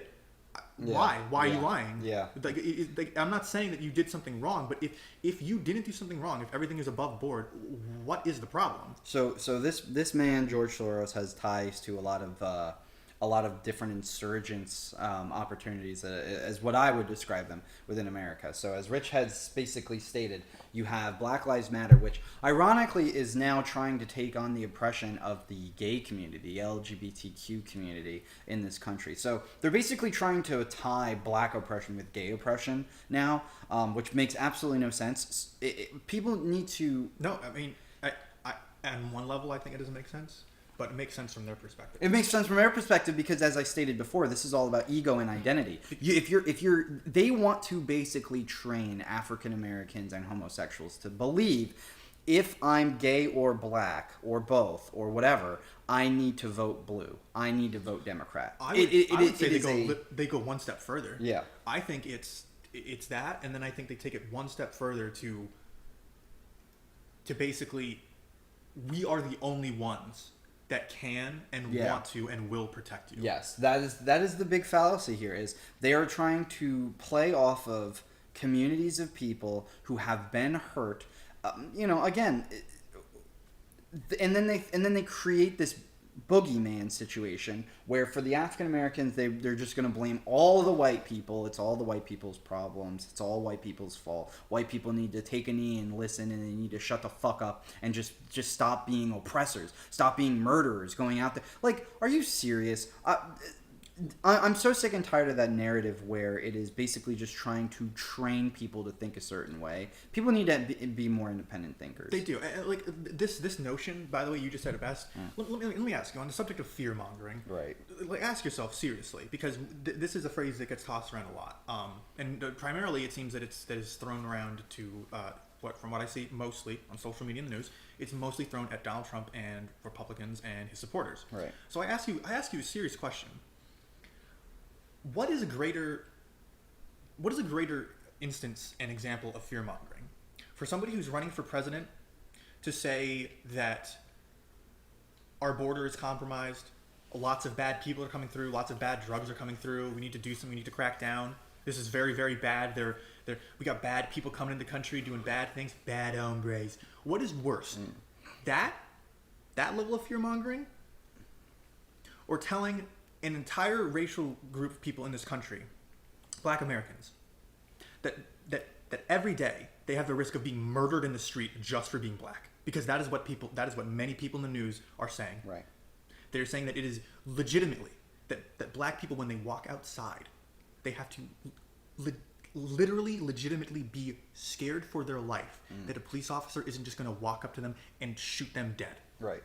That is, which is a bigger instance of fear mongering? Seriously, ask yourself. Right. Because I would say it's the latter, and the main reason I would say that is because there's no factual basis for that whatsoever, and the fact that in 2019, according to the Washington Post, a grand total of 10 unarmed black people were killed by police. 10 in a country of over 300 million, and as we've said before, one death is too many. Every death is a tragedy. Yeah, we really do think that. But seriously, but if is it more fear mongering to say that our border is compromised and illegal immigration is a problem and there's lots of drugs and bad people coming into the country, and all of those things are true, even though he said it in too of an extreme way? Let's grant it. We'll definitely say that. But all those things were true. Drugs were pouring over the southern border, large amounts of fentanyl and heroin, absurd percentage of women and children being taken across the border, being sexually assaulted, raped, and or murdered, and thrown into the sex trafficking ring. I was actually going to bring that up. An absurd number of that, but you get my point. This is all based in reality and statistics, and yet because it comes out of Donald Trump's mouth, he's viewed as a fearmonger and an idiot, so it can't be true. And they will go out of their way to show you that it's not true. But then on the flip side, when you can statistically prove that no, do black people have reason to be worried for their safety? Absolutely. Do they have reason to believe that they are oppressed, they're treated differently, that there's prejudice against them? In many ways, the system is rigged against them. In many ways, individuals are in positions of power that view them inherently negatively and will do everything to keep them down. Yes, 110%. That does not mean that black people are getting murdered in the streets every day and nobody is doing anything about it. The numbers aren't there, but if I were to ask the listener right now how many children in the United States go missing every year, you wouldn't guess that the number is 800,000. You wouldn't guess that there are almost 800,000 children that go missing in the United States alone every year. You wouldn't guess that the same people who are potentially abducting and raping and sexually assaulting and murdering these children are the same people who have ties to the people who fund the media, which is telling the American public to not only is the media telling the American public that it's not okay to go outside. They're telling them that it's okay to protest against racial oppression. But it's not okay to protest against what you think is a government overreach of authority. You know what I think we really need to do as a group of people? We should go out and protest the child sex trafficking rings, because I guarantee you if we all did it, the media would not cover it at all. No, I guarantee you. And the reason actually, I'm sorry, they would, but then they would call you conspiracy theorists. They would call you conspiracy theorists and say that there's not enough evidence, even though we know that the people who are tied to Epstein are majority of the time tied to the same people who run the media. So you know his documents are going to be released soon? Yeah, I'm very excited for that. Me too. People have no idea what's actually going on in the world right now. So I'm going to break this down for you. I'm going to give you a blanket statement now that we're probably about halfway through. This is what's going on. People are using organizations and hashtags like BLM and defund the police and a lot of it is anti-Trump rhetoric, not in defense of Trump, but it's because Trump is the one who's targeting the sex trafficking ring specifically. All of this media garbage is there to distract you, the common listener, so that you don't know that there is a worldwide pedophile sex trafficking ring being exposed. I don't mean that it just exists, because you probably know, there's some kind of weird underground thing, but it's probably not as big as I think it is. No, it's bigger. Way bigger than you think. It's got connections to almost every country in the entire world. Almost every mainstream politician and world leader knows about it. Prince Andrew, think about that. One of the most powerful men in England. He has ties to it. Okay, there is a current live active court case open December 18th, 2019. I believe it's the 18th. Could be the 19th. Maybe it's December 19th, 2019. A current live active court case involving countless amount of government world leaders that is on trial right now. Subpoenas have been sent out, and it is in regards to sex trafficking and children organ harvesting. Google Parsa versus Google et al. Yes. E-T space A-L. If you don't believe us, the documentation's look up the court there. Case. You can go find the court case yourself. Judge for yourself how much of a case he's got based on the evidence you see. The only reason that you might not know about, the only reason you might think that this isn't real is because you don't know about it, and the reason you don't know about it is because the media doesn't want you to know about it. That's why they're not talking about it. I would also point out to all of you who may be thinking, so-and-so would never do that. Yes, they would. Yes, they would. I'm getting tired of hearing this. It's the same. If you're going to use the logic, okay, that you're going to be in defense of or attack someone who is a political or celebrity figure, and your entire basis of they didn't do it was because you saw a movie with them or you watched them give a few speeches. I believe they're a good person and they wouldn't do that. You know nothing about these people. Nothing. Whether they are a celebrity in Hollywood or they're a politician or they work for the CIA or the FBI, these are all trained actors. Their entire job is to lie to you and make you believe something that may or may not be true. So before you start jumping on the whole in defense of Barack Obama and Hillary Clinton and Joe Biden bandwagon, they have a active court case against them for child sex trafficking. Hillary Clinton's got two cases, not two child trafficking cases, but Hillary Clinton also has another case right now about her emails again. Right. September 9th, kids. Set the date in your calendar, and Well, I'm not one to predict the future or to prophesize, but let's just put it this way. I have a funny feeling that something big, important, quote unquote, that will be all over the news and flooding the airwaves will happen approaching September 9th. Or early September. I also speculate. I'm sure it will be completely unrelated. I also speculate early December. Early to late December, you will have major happenings and revelations. Okay, major. And if you don't believe us, again, the information's out there, the evidence is out there. You can find it if you do a little bit of work and you actually read the source reference materials at the bottom of every single article that you read. Because you're talking about the richest people, some of the most wealthiest and most powerful, the most connected people in the entire world right now are on trial for murdering and raping children. Okay, that's what's going on. Among other, well, the other thing too is they're also this. I'm sorry, this is just so interesting. From just a political perspective. Right. What are the things that? Because actually, Barack Obama is named in this lawsuit. Yes. Is one of the plaintiffs. Yes. And the reason for that. One of the defendants. Oh, sorry. Yeah. You're right. Yeah. Apologies. Yeah. One of the defendants in this. And what's interesting is him and Joe, because there's basically a stipulation of, I don't know if it's, I can't remember if it's the Nuremberg codes or what have you, but basically there is an international law, something of the equivalent, that basically says if a country knows that another country is committing severe human rights abuses and violations and they do nothing about it, you're somewhat complicit in it and you can be punished for it, which is in part why they're bringing this court case against them. Right. So that begs the question, okay, well, in the Obama administration, what could they have known about that they didn't do anything about? China.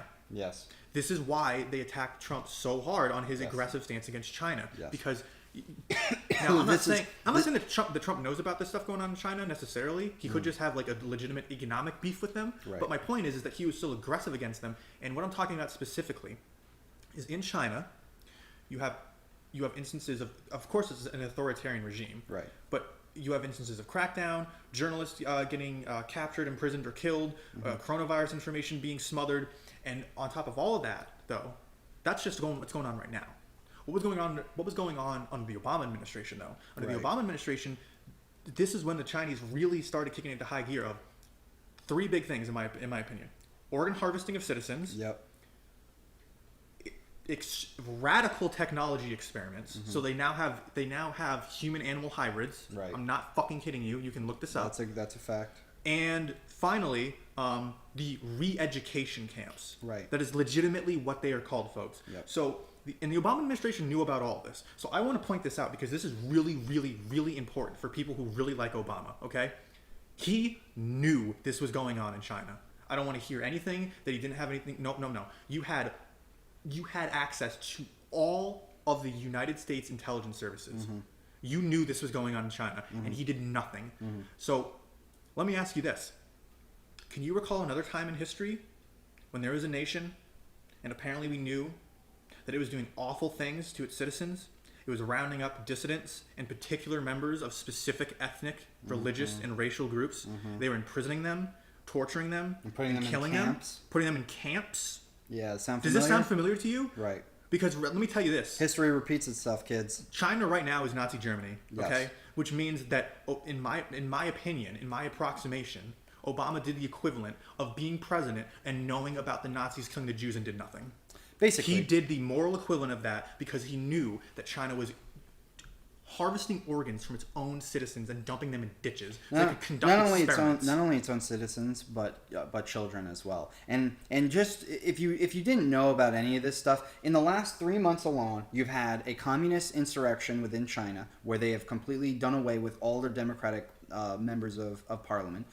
So they've completely taken it over via hostility. They took back Hong Kong illegally, which was a world affair. That wasn't just a China thing. Hong Kong was a safe zone for a bunch of different trading routes and countries. Now China took it back, and the reason they took it back was because Hong Kong is where they were doing a lot of these child organ harvesting. So they're trying to scrub away all of the evidence before these court cases come to light. That's another thing that happened. And then the third big thing that happened was the Israel-Chinese prime minister, or not prime minister, the Israel-Chinese confidant was murdered, basically. The confidant, the ambassador who is from China, who is in Israel, was basically murdered. And around the exact same time where the Federal Reserve in the United States had a change in late March, and shortly after that, Israel had a bunch of riots, and Palestine withdrew from all of its agreements with the United States and Israel. Take that with a grain of salt because, right. They didn't really abide by those agreements anyway. Right, but the whole point that we're trying to get to is you may not have heard about any of this stuff. The reason it's important is because we are on the verge of a cyber technological, basically, war that we're fighting between multiple different countries right now, and nobody knows about it. Instead, you're all being distracted by the coronavirus, which we could absolutely get into, has ties to George Soros as well, allegedly. Can we get into the coronavirus a little bit? We can go into COVID, yeah. But look at coronavirus. Look at the timing. Look at the BLM. Look at the timing. Look at the election that's coming up and the timing of the election. Look at all of it. All right, you have to have an open mind here. This is not, if you honestly, and I'm going to speak super frankly here. I'm sure somebody could take what I'm about to say completely out of context, but I'm going to speak my mind here. All right, I'm going to lay my foot down. If you're honestly going to sit here and tell me that all of these companies and all of these news organizations actually give a single shit about black oppression or the downtrodden African American community, you're lying to yourself. You're full of it. I'm sure there are plenty of people who do care about it. I'm sure there are plenty of business owners and yada yada, et cetera, et cetera. But if you really believe that the powerful, rich elite who funds a majority of what you see through the news media, through your Instagram and your Snapchat and your Facebook, if you honestly think that what you're seeing from that lens is if you're gonna go on Facebook and you're gonna see all these companies that are giving money to Black Lives Matter and you're gonna stupidly sit there and think that it's gonna bring any change, you are an idiot. You're stupid. And let me explain why. Because that money is just going to go back into the pockets of politicians, which are going to fund more rioting and insurrections and bullshit like we're seeing right now. This is when they're trying to have all those commercials on TV and Hulu and all these different ads on YouTube talking about how this is the new normal. They want you to believe that. Okay? They're telling you what to believe. It's normal now for you to be under basically house arrest. Yes. It's normal for you to have to wear, in some states, specific outerwear, even though it's completely debatable as to the effectiveness of it. Yes. It's normal. It's normal to tell you, stay away from people. Just stay away from them. Be distant. Yes. Don't engage people. Don't have humanity. This is not black versus white. This is not cop versus thug or whatever the hell else people are stupidly trying to make this. This is elite versus peasant. This is rich versus poor people. This is exactly what we've been seeing for centuries. I think centuries. I think it's elites. Elites. It is. Because it goes back to what I said earlier about eugenics. When I say elites, I mean people who, not necessarily, but in many cases, are born with silver spoons in their mouth and they have a long, long line of family fortunes, blah, blah, blah, blah, blah. I'm talking about people who it's a combination of money, class, privilege, and arrogance. Yes. So, and then that's really what it is. Because let me tell you, the justice system is not rigged against, generally speaking, it's not rigged against black people, it's not rigged against white people, it's not rigged against Asians, it's not rigged against men or women. It's rigged against poor. Yeah. That's what it is. Because even if you want to argue the African American incarceration rates in prisons, not to take away from your point, but even if you want to argue that there are far more African American people, take the crime stats out of it. Most of those people are in there for weed. And the upper echelons of society, those people, majority of the time, and I don't know for 100% certain fact, but those people have access to drugs that are far harder to get a hold of. And they are far more expensive than marijuana. Think about it could be a stereotype, but I would assume based off my own experience working on Wall Street in New York City, that you have people who make 6-figure, 7-figure salaries are much more likely to do cocaine than to smoke marijuana. That's just off of my own anecdotal experience. And what I was getting at is the legal system is rigged against the poor. Yes. In so many ways. Because Yes. First of all, you need money to have a good legal defense. Yeah. And I'm not shitting on That's true. public defense attorneys here. But we kind of can shit on public defense attorneys. But I'm saying is that if you have somebody who has a job and they have the job and they just like they are literally the guy that you call in when somebody can't get anybody else, chances are that person might not have as much incentive to perform above and beyond as somebody who has their own firm or who works for another firm who's getting paid directly. A lot of money. Yeah. But so it's rigged against you in that sense, but it goes further than that because then you have court proceedings take time, they take money, you have to keep people on retainer, it's incredibly expensive, and then there's fees, and then there's the fact that it's a very common thing, if you're a poor individual or a smaller organization and you're trying to get justice from a bigger organization, they have all kinds of shady taxes they can use to trip you up. One of the most common that I've seen that's pretty scummy is they'll essentially just give you'll ask for a report, let's say. And then they'll go, okay, let's go see if we can find the report. And they'll do that for like a month. Because they can just do that. They can just tell the court, oh, I'm sorry, we're just looking for stuff. We can't find it. Right. Even though if it was something that was for prosecuting, they would find it like that. Right. It's bullshit. But then what they do is they come back and they say, oh, okay, so we found the report. But you know what the thing is? The only way we can give you this report is if we give you the 8 reports before and after it. So they flood you with paperwork. So you have to comb through all this paperwork and dedicate your time to bullshit. What he's getting to is it takes time. What I'm really getting at is money. They have ways to rig the system that's subtle and sneaky and pernicious, and it has nothing to do with just. It's not the case of a black man walks into a courtroom and the judge is white and he takes one glare at the guy and he goes, man, fuck this guy. What is it supposed to be? 5 years? 8. Right. That's not usually how it goes down. Right. Usually, what goes down when you get rigged, it's the way the system is set up, and it's what lawyers can do specifically in very, very sneaky ways. Ask yourself, how many times have you seen a rich, powerful person get off scot-free with something? How many times? How many times have you seen that and you've asked yourself, if I did that, I would be in prison right now. Mm-hmm. No ifs, ands, or buts. It has nothing to do. And and then you hear the legal argument, and you can find flaws in the legal argument.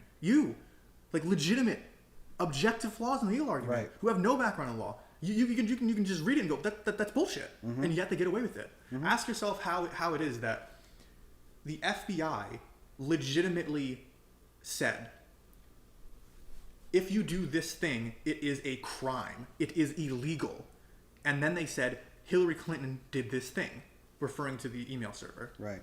And then they said, but no prosecutor would prosecute her. It's like, first of all, FBI, James Comey, you don't get to make that determination. Okay, okay, bub? That's not your fucking job. And secondly, seriously, ask yourself, how does someone commit a federal crime? And the FBI admits it. And nothing. No charges. How does that happen? Right. Literally, ask yourself. I'll tell you how it happens. It has nothing to do with race. It's power, position, privilege, connections, and money. Yep. That's what it is. Yep. That's what people need to be focusing on. Not this guy got off because he was white. Right. This guy got off because they're he was rich. training you to look at. They're always pointing you they're standing in a circle and they're pointing to the to the person next to them. So you're constantly running around in a circle being like, it's their fault, it's their fault, it's their fault, and you're never getting anywhere. It's all of their faults. Right. It's all the things. It's not being rich, it's not being powerful. It's being rich, powerful, connected, and having privilege. Right. It's everything. Yeah. All of it. Yeah. Which I'm sure we could probably segue now into coronavirus and why that has been just. Why do you say it like that? What? No, sorry. It's just some people say, like, I say coronavirus. But you say coronavirus. I say like there's a slight pause. You say it like Bernie Sanders. No, I say it like Donald Trump. The coronavirus. I like from China. The Kung flu from China. I do like. I love the way Bernie Sanders would say it because he would. The coronavirus. The coronavirus. Yeah. But so, COVID-19. Yeah. Sure, you've heard all about this. It's been fun. COVID-19. So COVID-19 is a disease that is transmitted by the venomous saliva found within a new mutated form of chimpanzee. It will cause rapid on-spread face herpes, which will go underneath your eyelids and cause your eyes to bleed. Your face. Oh my god, that's horrifying. Well, okay, all right. So COVID. Yeah. So coronavirus is obviously, as Rich stated earlier, it's a real virus. It's a real, deadly thing. It's scary. Blah blah blah. Okay, but clearly, Blah blah blah. Oh, well, I just don't want to get into the semantics of it. Okay, this is what I purely believe. Okay, clearly there's been a bunch of garbage BS with it. People cannot get a single story right, whether it's the CDC or the WHO or whatever. Tony Fauci is full of crap. You know this video is going to have the CDC link. I know it's gonna. I know. If you want more information on the coronavirus, please visit the CDC. Please visit the website belonging to the organization that gave a whole slew of African Americans syphilis, called the Tuskegee event. You can go look that up. Yeah, that was a fun time. Nice job, CDC. Yeah. Hey, where's your apology statement from that? Yeah, they never apologized for that. So I don't really give a crap what the CDC says because they're the ones who've put fluoride in the drinking water, which has been proven to cause a numerous amount of they're issues. proud of it. And they're still proud of it, even though they put sodium fluoride in the water, and the one that's good for your teeth is calcium fluoride, so it's completely botched. But whatever, I digress. The CDC is full of crap. The WHO is full of crap, which is why Trump said that we're not going to work with them anymore. Keep in mind that the WHO set out a tweet back in January, I believe it was January, saying that there was no evidence of human to human transmission. There was no evidence of human to human transmission, and the only source they had on that statement was fucking China. Yeah. So, yes, I believe it is completely fair to point out that the WHO bent over backwards at the beginning of this to downplay its severity, to downplay China's role in it, and then as soon as it got here, it became, well, you know why it's so bad in America? Because of politics and because of Donald Trump. Yeah, because people don't want to wear masks. This entire COVID thing is a crock of crap. My personal opinion on COVID is that not only is there a bunch of misinformation out there, but I personally believe that it's been linked to a lab. I'm going to state that this is a current quote-unquote conspiracy. I don't believe there is enough scientific evidence to back that it came from bat soup or some kind of infected animal that got thrown into some kind of recipe concoction. I don't believe that story because it is a respiratory virus, and generally speaking, respiratory viruses such as coronavirus are not, ingested. Stomach acid normally kills those types of things. So I personally believe that there is a chance that it could have been a manipulated virus, potentially only based off of a lot of the information that we've seen, its mutations, et cetera, et cetera. I think there's definitely strong evidence that the initial outbreak, if not the initial spread of it, was the result, I believe that the Wuhan Institute of Infectious Diseases, something like that. Mm-hmm.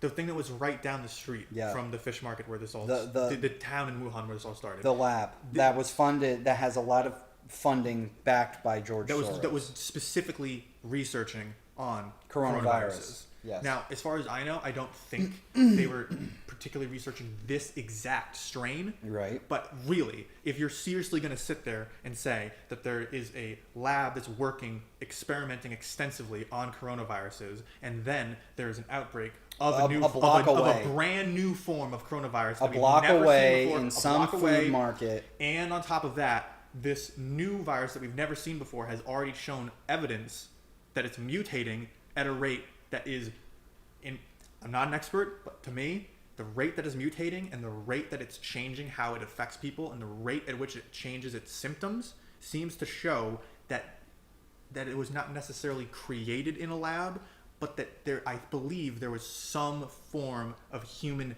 tinkering. Mm-hmm. Now, it's not to say that they did this human tinkering and then released it on purpose, but I'm saying that they made some sort of change to this virus that resulted in its ability to spread so quickly and to mutate so quickly.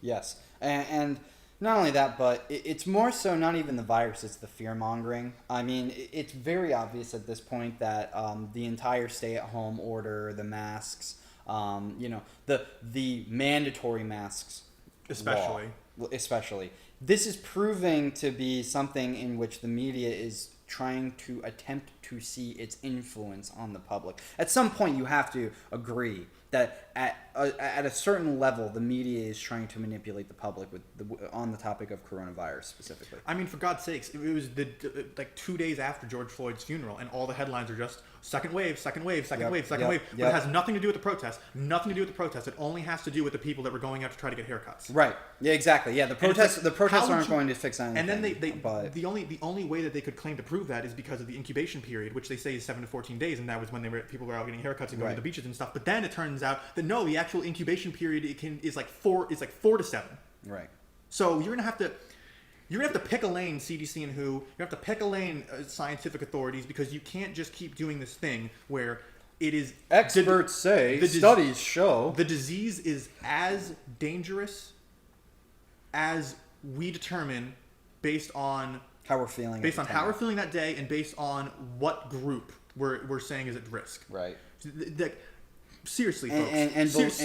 Seriously, how do you gotta realize that this is bullshit when the media is literally saying word for word, if you are motivated to protest by this, you can do it and it's not a health risk. If you're motivated to protest by this, it's not valid and it is a health risk. Mm-hmm. You have to see that that's bullshit. Yeah. There's no way you could know. There's no like what is your motivation for racial justice going to give you a protective barrier on your body from coronavirus? Of course not. That's absurd. And to say that those people going out and being in that situation of being in close proximity, pressed against each other, very often no masks worn, even by politicians walking with the people, hugging, washing feet, kissing feet, people. You're going to tell me that none of this is... forget the coronavirus. You're going to tell me that this isn't going to increase the infection rate of regular disease? This is just absurd. But no, this is what they want you to think. They want you to think health experts get to decide what you get to protest for. Right. Or what you get to do with your life. And this is the problem with these elite authoritarian types. They think that they are so much smarter and better than you that they can dictate what you do because you just don't know better. So this is going to tie in perfectly with the next point, which was, I'm saying, my personal opinion, come probably September, sometime in September, you will see, according to the media, an accidental outbreak.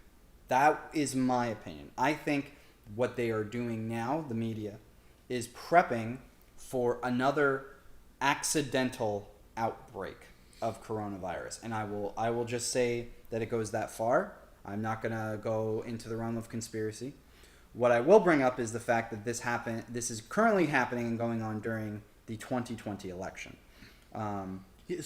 Which is to say that it's not that this was made as a political weapon, but it's being used as one. Right. And you'd be foolish to think that them playing up the dangers of the coronavirus and the economic downfall as a result of it is not an attempt to try to ruin Trump's chances of re-election. Right. Of course it is. Not only that, but I spepeculate that mail-in ballots are going to be a huge push thing for this election. And it's already happening. And no matter what side you're on, red or blue, there's going to be a huge line of people just being dishonest and cheating.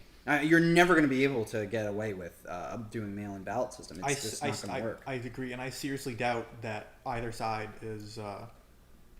Well, I'll say that one side isn't gonna accept the results of this election. No, guaranteed. Yeah, absolutely. Whoever wins, the other side is not going to accept it. Yep, and they're going to claim that it was an insurrection, and there was there's some kind of plot and blah blah blah. If Trump loses, he'll say that again, unregistered voters, illegal immigrants voting, and massive mail-in ballot voter fraud. If the Democrats lose, they will say that. I say Democrats, not Biden, because they still haven't picked Biden as their official nominee. Right. Just fun fact. Right. If the Democrats lose, they'll say something along the lines of Trump cheated, he suppressed votes. He's the new Hitler. And he probably threatened or bribed electors in electoral college. I don't know. I legitimately don't know what they'll say. They'll say that he cheated. I mean, back in the Ukraine scandal during the impeachment, they were already laying the groundwork.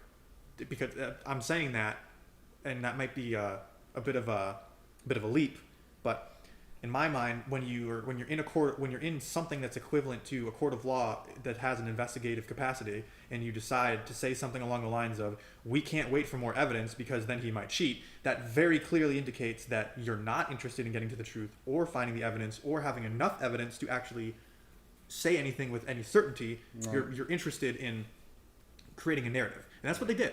Mm-hmm. Make no mistake. During the Ukraine impeachment, they were already laying the groundwork for this. They were already saying, basically, if Trump, we have to impeach him and get him out of office because otherwise he will cheat and win the 2020 election. That is literally what they were saying during impeachment. Yep. And the only reason they were actually saying that, in my approximation, my opinion, is so that when he wins, they can say it's because he cheated. See, we told you. We told you he was going to do this. We told you he was going to cheat. Right. And, this is kind of a good segue to give a shout out to somebody who I've watched a couple of his more recent videos. I like some of his narrative on a lot of his opinions on this. I think the best thing that this person does, and who I'm talking about, his name is Young Pharaoh. He's on YouTube. I think the best thing he does is present evidence. A lot of evidence which I have vetted myself personally and I've found to be true. That's just me.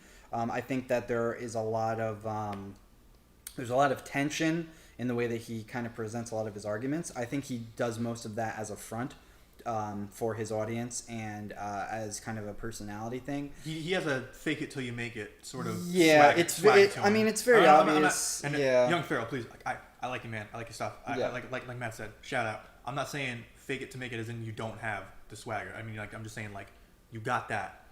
Everybody on video's got to do it. You gotta be not you, right? But you got to be a little more of you, right? You know what I mean? Right. That's what I get from him. Yeah, I mean, he definitely makes a lot of great points, but there are a lot of logical fallacies that he kind of falls under in the sense of there's a few holes. There's a few holes because. And a lot of it has to do with the fact that he brings up race, in my personal opinion, way too much. He brings up homosexuals in a very negative light, and I understand why. He's presented a lot of arguments for it, but at the end of the day, I still feel as though he's just kind of trying to pander to his audience, and he blames. It's not these white people, it's these white people. It's rich people. I mean, call it like it is. There are rich black people that even Young Pharaoh has admitted are behind the upper echelons. It has nothing. This has very little to do with race. It's kind of the point that we were trying to get across. If you think that a super, super rich, privileged, snobby white elite would have more in common with you and be more interested in your interests, just because you share the same skin tone, you're fucking kidding yourself. Right. He would be way more likely to be interested and to have the same interests and the same goals as somebody else within his social class. Right. But that's true for everybody.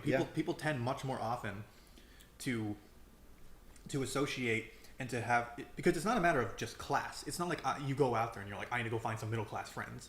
But generally speaking, class is one of the biggest indicators.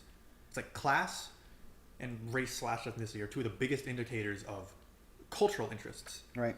Of shared cultural interests. Right. So somebody, the thought that the richest black person in America and the poorest black person in America would basically get along great and have the exact same amount of same interests. That is like so stupid. It's ridiculous. That rich person is going to look down snobbishly at that poor black person like he would any other poor person. And it's got nothing to do with race. It has nothing to do with race. It's he might be more willing to listen to the African American poor person, but he's not willing to agree or give any credence. Even if he was more likely to listen, if it was only motivated by a shared racial identity, I would say that in a way that's racist. That is a little racist. If you're only going to speak to somebody or to hear them out because of their race, right? But that's basically what it comes down to, then racist, right?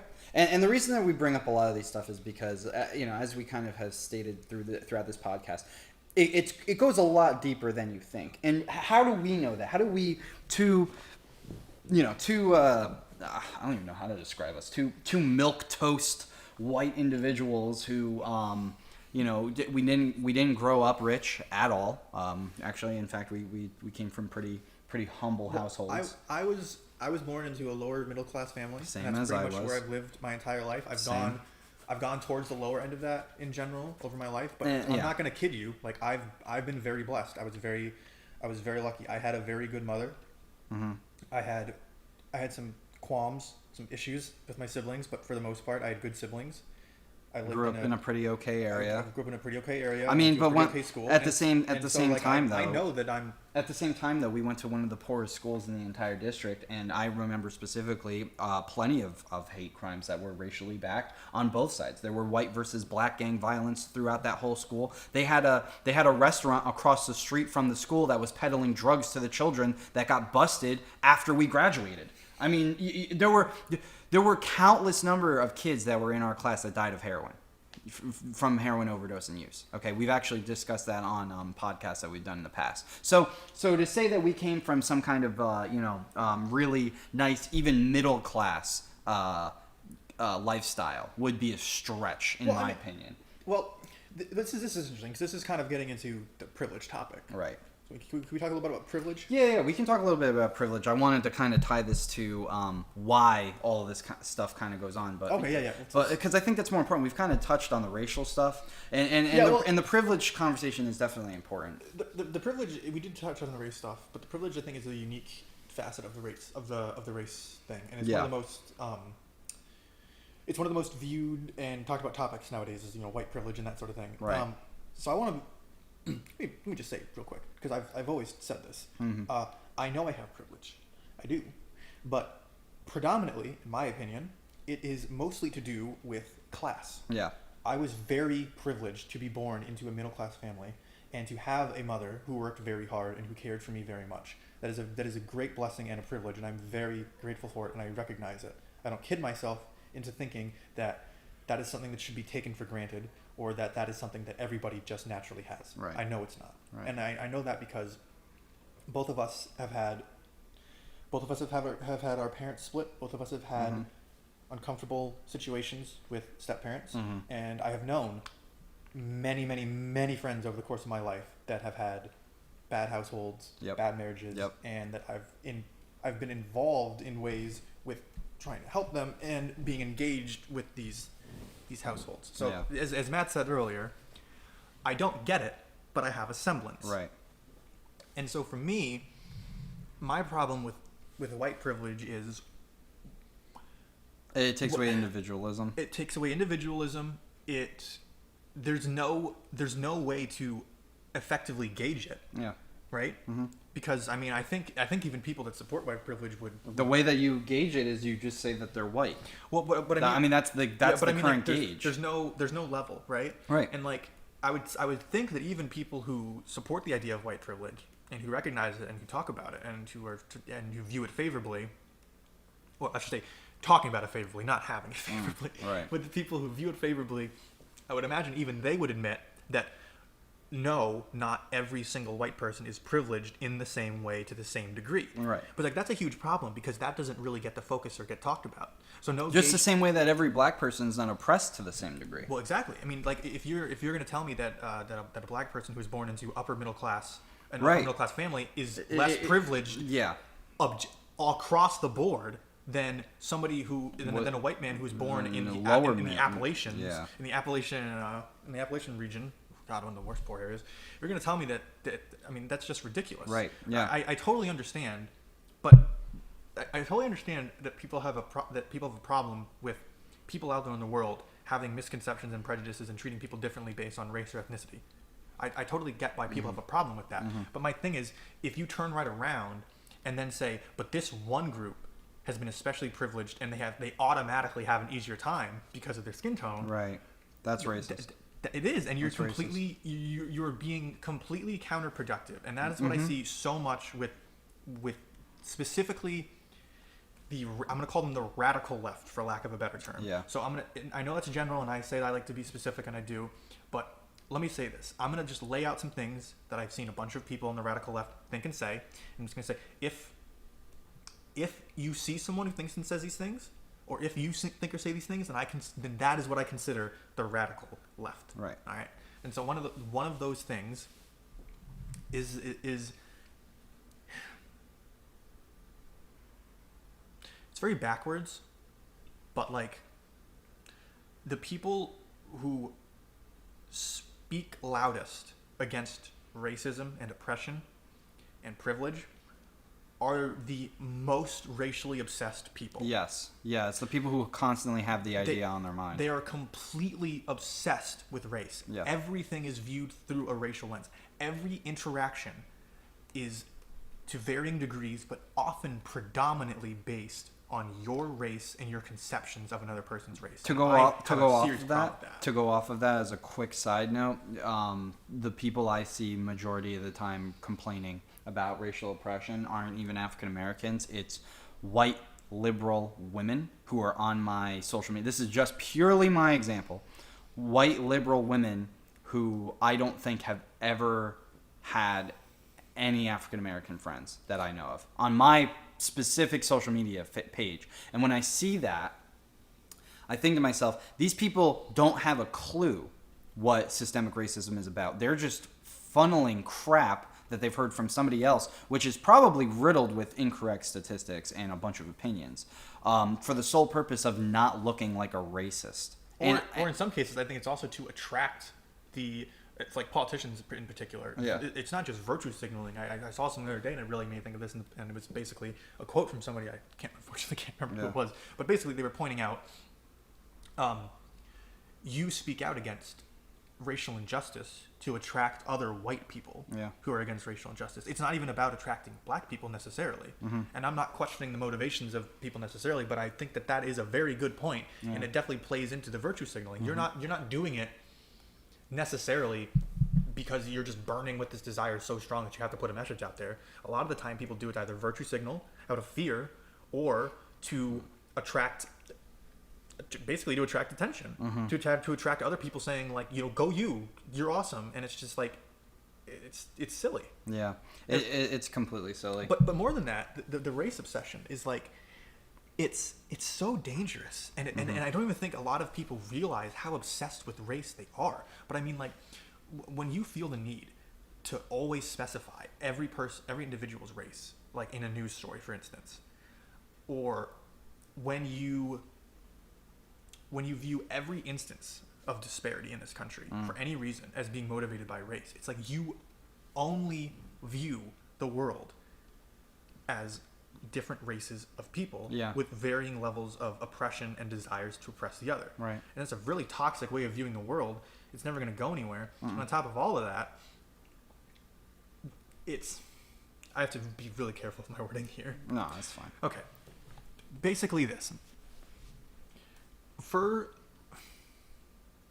these people on the radical left that take these racial views to extremes, I would just want to point out to you and to point out to other people that if you are constantly thinking and viewing the African American population in this country as being oppressed, hurt, downtrodden, for the racially obsessed people on the radical left, if you constantly view members of the African American community in a certain way and you speak about them in a certain way, you will come to view them in that way, whether or not you realize it or think it. Right.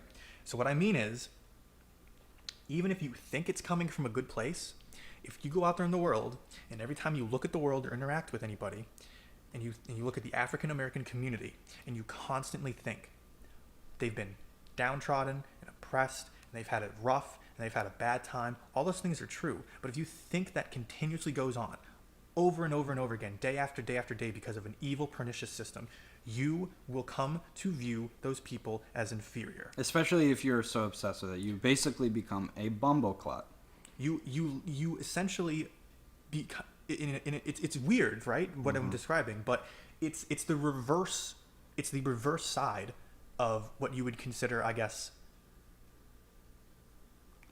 traditional racism, for lack of a better word, obvious racism, right. Because people just think it's a matter of, I'm white and I think black people are inferior, and it's like, okay, yeah, but how do you get there? Right. How do you get to that thought? And people think it's just the one way. You're so proudful. You're so proud. No, it's of from your race and your media telling you accomplishments. your whole life that black people are oppressed and they're lesser than whites in this country, and then people go, they walk around with that idea in their mind. They go around walking around looking at black people and they're basically thinking, oh, you poor black person. And it's like, I'm not saying that they haven't had a hard time or that they don't deserve, that people don't deserve empathy. Right. Especially members of communities that have been treated so horribly in history. Right. But still, the point is, if you're looking at people with this lens, right. You're constantly being told that they're ineffectual, in effect, not morally, not the value of the life, but if the media and people are saying that these people are lesser than you in terms of income, opportunity, right. education, then that is the oppression. You will view them as lesser than you, as inferior. You will view, and what I mean by that is not in the same way as say dictators have viewed racial groups or their political opposition or right. things like that as inferior, something to be getting rid of. No, that's what I'm talking about, because it comes from a different place, right. So it manifests differently. Instead, what you will see is people who have this viewpoint, who are racially obsessed in this way, they will constantly look at minority communities, especially the African American community, as someone that needs their help. Right. So it's just another form of the white savior complex. Yes. It's just these poor people that I have oppressed. Well, you know what? I'm going to be the one to come in and save you and help you. It's disgusting and it's insulting. Right. And again, I'm not saying don't help the black community. I'm not saying we don't have work to do. But to suggest that we have to view these people, that we have to view any people as incapable right. of bettering themselves and of lifting themselves up from within, and they need help from us. I don't understand how you don't get that in part many people are using that to gain power, and they are motivated by a very strange form of racism. Right. I'm just so at this point, I think we can kind of tie it all together, because I know we had a lot more that we wanted to talk about, but I don't think we're going to have the time, so we'll probably do it in a different segment. Sounds good. But to kind of conclude everything we've been talking about, people need to do their own, research. They need to fact check all the sources that they read. You need to understand the way that the media attempts to describe the current events and see that it's not just a bias filter that they put on. It is a bunch of calculated, what I would call lying, to make you feel an emotional way so that you don't think logically about things, and you react emotionally to get the people who are the least logical and the most emotional elected into a position of power where they are not going to help anyone who is actually truly oppressed. Basically, and I'm sorry, but you're right. And going off of that, there's also, if you think about it, there are people in positions of power and who are trying to get into positions of power that say they will fix a problem, but that in actuality they have a vested interest in not fully fixing the problem. Right. Hence, so they can keep their power. Look where the money's going, people. Look where the money's going. Follow the money trail. All right. Locate the people who are at the tippity top, and then let's focus on those people. Let's not Let's focus on the bad actors. Yeah, there's a lot of things that I could say, I guess, but what I'll really just chalk it up to, I guess, overall is we are all one. We are all the same. We're all human beings. Let's start acting that way, okay? I'm going to say this. I honestly believe that if we still lived in an extremely racist country in America like we did, maybe decades ago, like extremely racist, where I'm saying the majority of people are racist. Specifically, the majority of white people are racist against black people. Let's just take the 1950s, all right, just as an example before the Civil Rights Movement. If we really had a country that was majority of whites versus blacks, we wouldn't be able to have the conversations that we're having now. We wouldn't be able to have companies and a bunch of other people coming out in support of this. I know. People also don't like to admit it. We also wouldn't have had a black president. Yeah. Sorry, I'm not saying that. It's true. As if there we go, we ended racism, but legitimately, that's right. If we were a legitimately pernicious racist society, he would have never gotten in office. Right. Ever. All the white people would have gotten together and been like, "Not my president. Not gonna happen." But that's not what happened. That's not what happened at all. And that's exactly what I'm saying is I think, and this is specifically to the African American community who might be listening, I think that white people are very open to having this talking conversation. I think that what a lot of people who are and I'm not even going to say the black community because it's not just them, it's people brainwashed by the media. What people who are brainwashed by the media don't understand is that it is not white people who are responsible for the oppression of anybody except for the white community. At the end of the day, if there's anything that you've taken from this podcast, take the notion of hyper-individualism. If all the individuals in any collective community, no matter what race or background or anything, were to come together and point the finger at the specific individuals. See, the reason that this isn't going to change is because the people who want to make the change are just going to, blame a blanket group of people, white people. Well, what are you going to do? You're going to go and you're going to try to get reparations? Even if you get reparations, do you really think that money is going to solve the latent racism that's been perpetuated in this country? Nope, no. If anything, this is what's going to happen. And this isn't like an argument against reparations. This is just saying if we were to give reparations, then all that's going to happen are the extremists who are the loudest are going to use the money they got to fund revenge tactics against the people who they claim are their oppressors. And the majority of people, they would use the money like any normal person would, but it's the extremists which are the problem. That doesn't mean that we shouldn't give reparations. What that means is you can't just say, oh, well, because of slavery, white people today have to give black people money. First of all, prove go after the white families that are linked to slaveholders and slave families in the country. Go after the African American families who come from slave families. Because I guarantee you, number one, not all black people in this country are stemmed from slave families. And especially not all white families are stemmed from slave-holding families. And then if you want to go even deeper than that, why don't you look into who started the slave trade? Because it wasn't just white people, okay? Using these blanket statements is what's going to get us in trouble. It also ignores the entire history of slavery as an institution, which has existed since before BC. And going off of just all of that, you want to look back to the Egyptians enslaving the Jewish people. You want to go before that. You want to go before whatever the thing before that was. Look, we could make these petty arguments. It's not going to get us fucking anywhere. You want to know what is important? Class warfare.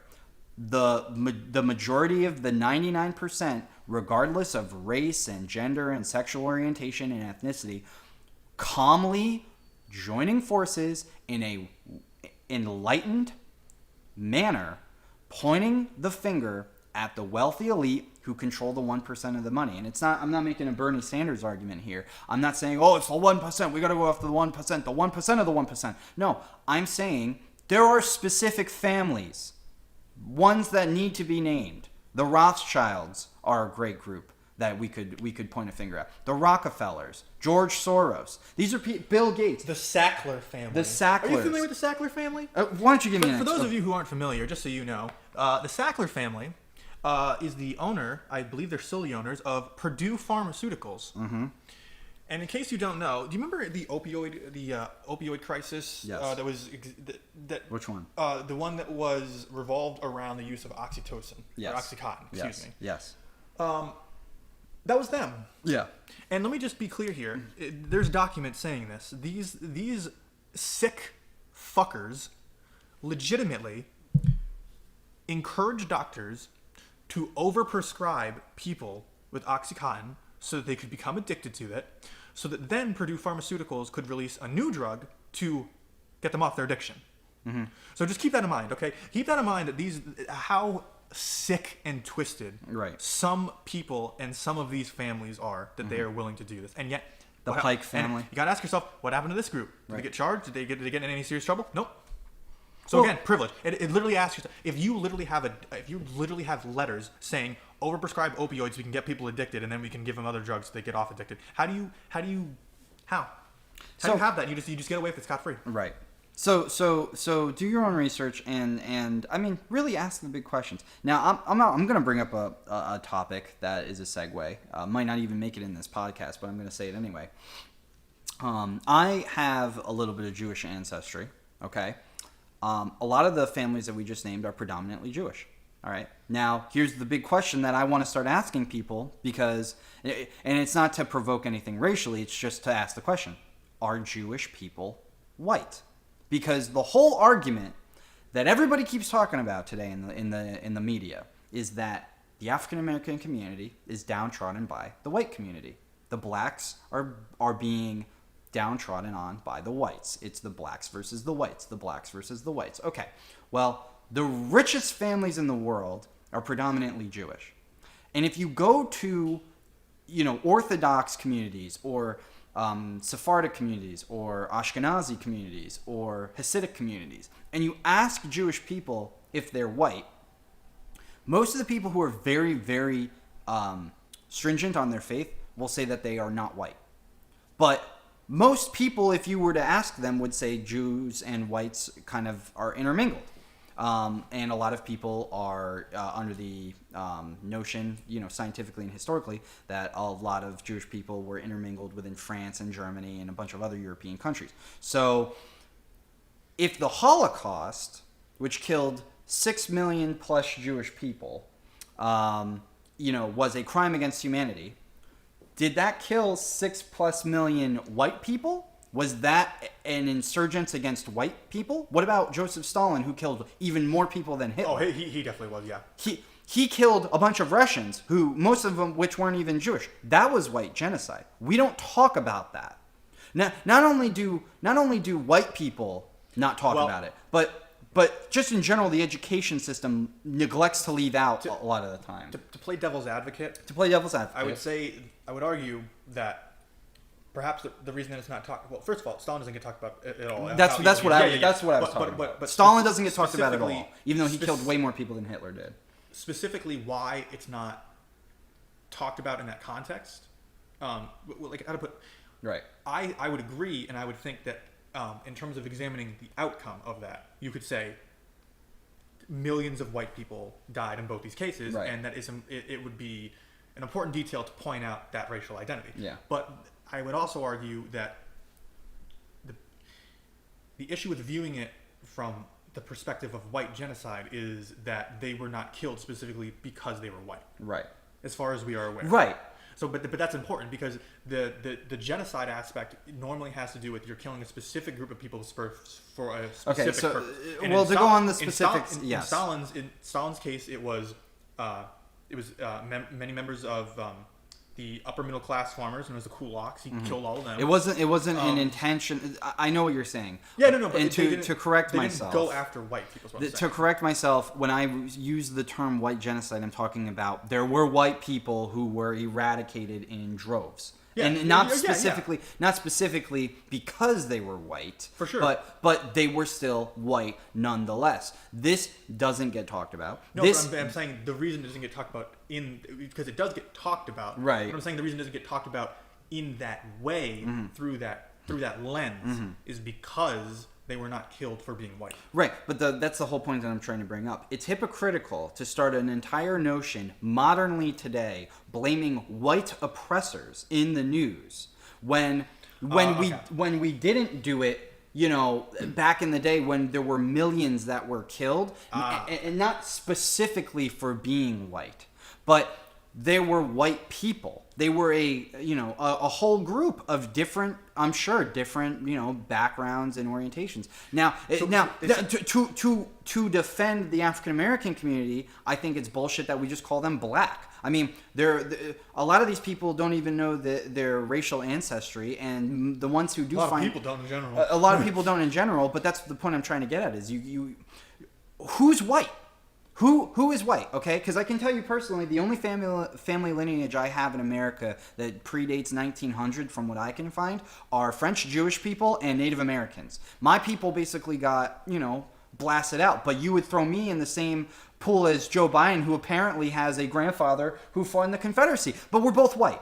So where's the fucking line drawn in the sand? You just made a great point. I'm totally willing to be open about having these conversations, but we got to point the finger at the right person. We're not just we can't just keep saying white people, black people. Because that's bullshit. Because as you just pointed out, when you do that, you keep putting the best people and the worst people in the same into a group. Not only do you put them in the same group, which is dangerous enough. Mm-hmm. But then you put them in the same group, and then you designate that group that you just put them in as the group that has to be targeted. Right. So you essentially just said that you have to target that individual that isn't the bad That's one. what I mean. And when people say, by the way, because I'm sorry, I see this a lot.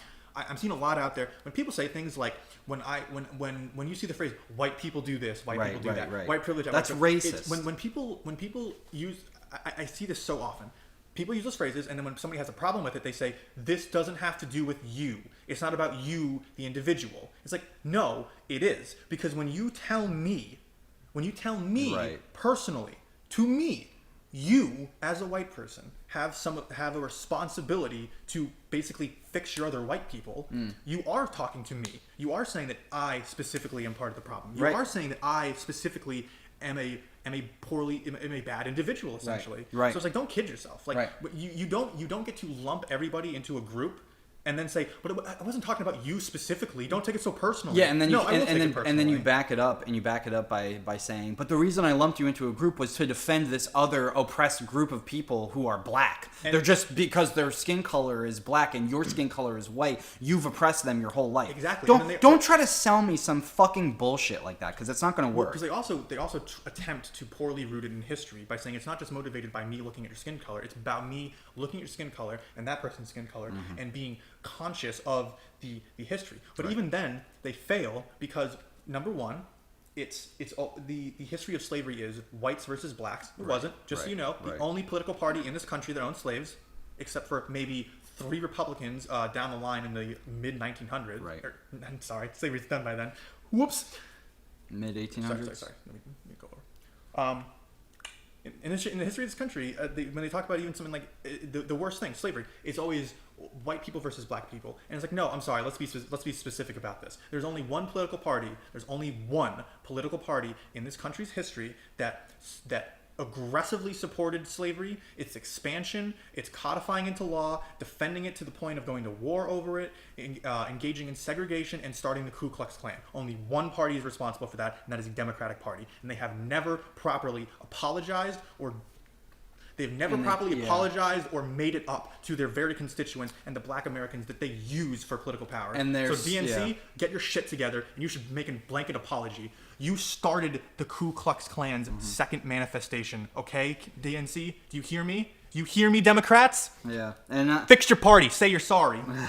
Well, and the issue is that the Democrats control most of the education system today within America.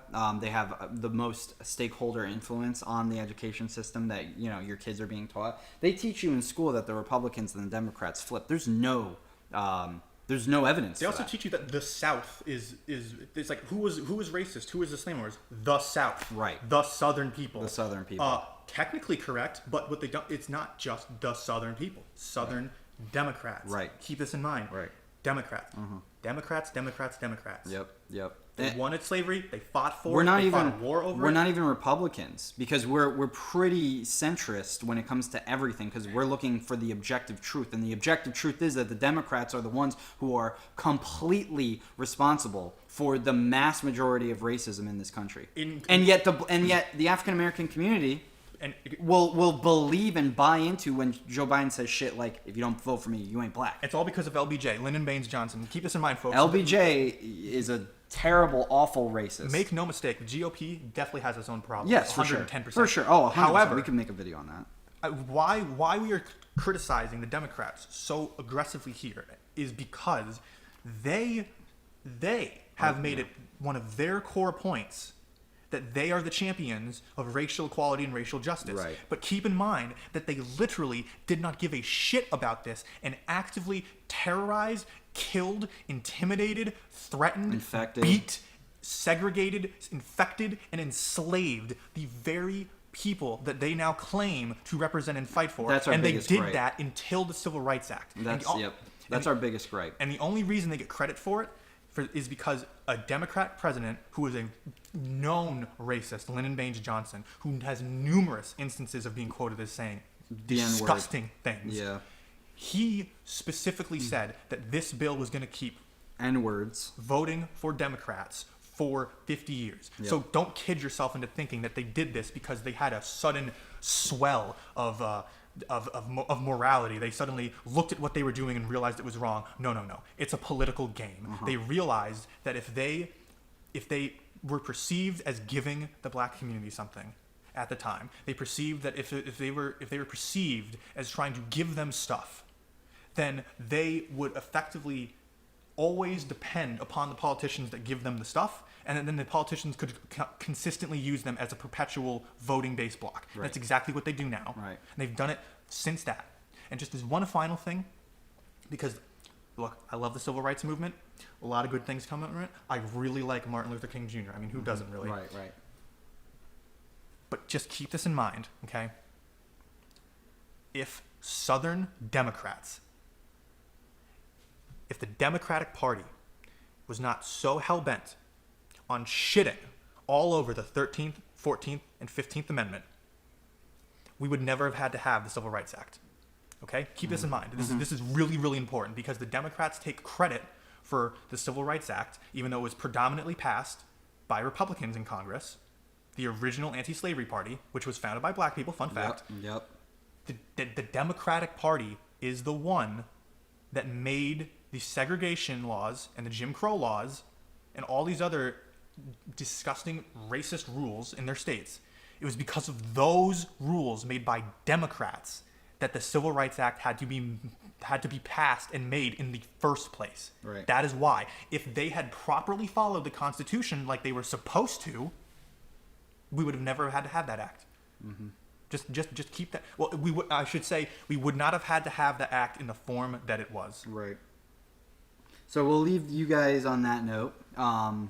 Definitely do your own research and try to be more of an open-minded thinker when it comes to this stuff. Because no matter what age you are or what your background is, they are trying to target you. They're trying to get you to believe a specific story. They're trying to rewrite history. That's why they're tearing down statues and they're calling for a bunch of, organizations which are peddled in niceties like Antifa. Oh, we're anti-fascist. Meanwhile, we're going to take up the neo-Nazi code book of ethics and basically copy it, word for word and just, try to push our violent incentive while people die on our hands. But hey, I'll get $83,000 from the mayor of Seattle, so whatever. That's nice. I think with that we can close this podcast. So thank you definitely for listening. And I know that this was a lot of negative stuff. Yeah. And as you can tell, we've thought about this a lot. Mm-hmm. We've done our research. We have varying degrees of frustration with a lot of these issues. Mm-hmm. But really, I just want to leave it on this. There's a lot of craziness in the world right now. And it looks like it's going to get worse before it gets better. But I really do think it's going to get better. And I really do think that all this chaos and everything is, to quote Charlie Chaplin, the great Charlie Chaplin from The Great Dictator. Look up that speech if you haven't. It's fantastic. I think now that the misery that is upon us is but the passing of greed, the bitterness of men who fear the way of human progress. Mm-hmm. I really think that's what's going on. Mm-hmm. I really think the reason why it seems like everything is going so crazy is because the people that have held the power the longest are actually scared. And it's not, again, this isn't about a race thing. It's about the elites that are behind the scenes that have all the fingers in all the pies, that have such control over us, are having it finally challenged, and we're finally shaking it off, and they are absolutely terrified of it, and they hate it, because I can think of nothing worse for authoritarians than to have an independently thinking, interested, compassionate, and finally, in a righteous way, fed up general population. And I think that's what more and more people are starting to become. That's where we're at. So it's very hopeful in that regard, and I want to put that out there, people. It's like everything is crazy right now, but just know that it's going to get exposed very soon, and hope is going to bring us to a place of betterment and community. And if we're all maintaining that positive mindset, and we all take up forgiveness and mercy, and we stop pointing the finger at each other and start, pointing the finger not in an aggressive way to call for violence, but in an aggressive way to call to action. If we start pointing the fingers at what's really pulling the strings behind the curtain, then I think that we're going to get to the truth a lot sooner. we can tear the curtain down. And we can tear that curtain down, and then we will live in a society that we all want. And I don't think it's impossible at all. I know they want you to believe that it's impossible. I want you to believe that they can't. They want us to believe that we can't do it without them and their guidance and their power, and that is not true. Yes, because they are nothing without us. That's true. And just on a final note, it would be, I guess, it just seems like a good thing to say right here. Sorry. Just as a final note, because I feel like this would fit in perfectly. Let me tell you, the real true goal of Team Psycosmos, okay? The true goal is simply this. We want to do everything in our power to exacerbate the development of truly free, enlightened, compassionate individuals. Because my thought process is, this might sound like it's oversimplifying things, and this might sound a little silly, but the way that I view things is, at its most basic level, this is going to sound stupid, but the reason that bad things are happening is because bad people are in positions of the most power, and it's also because everybody that works under those people, they're pulling other bad people from a pool of the general population. So this may sound impossible, but in theory, if there were no more bad people to pull from that pool, if everybody in that pool was really close to being generally good, then that would stop them in their tracks, I would think. So that's what I want. That's my goal with Team Psycosmos here. I want, if there is nothing but good individuals in the world, then whatever bad individuals happen to be in power cannot rely upon us to do the things that are bad that keep them in power. Right. That's what it's all about. Need a change, yeah. So with that, we will end this little rant here. Thank you for listening. If you enjoyed this little podcast segment, make sure you like and subscribe. Comment on the video your thoughts or anything that you want to say or add to it. And make sure you also check out our Patreon as well. We have a lot of nice things coming out. Specifically, we're working on a book right now. And make sure you check us out on our shop when that comes out. We're going to have a bunch of nice merchandise. And support us. You can also follow us on Instagram and Twitter. And let us know what subjects you guys are interested in whatever it is. Let us know what you would like to hear us talk about, or what you wanna, or what you talk about and what you think is important. Just whatever. Yep. Let us know down below. Thanks, guys. We love you. Love you. Take care.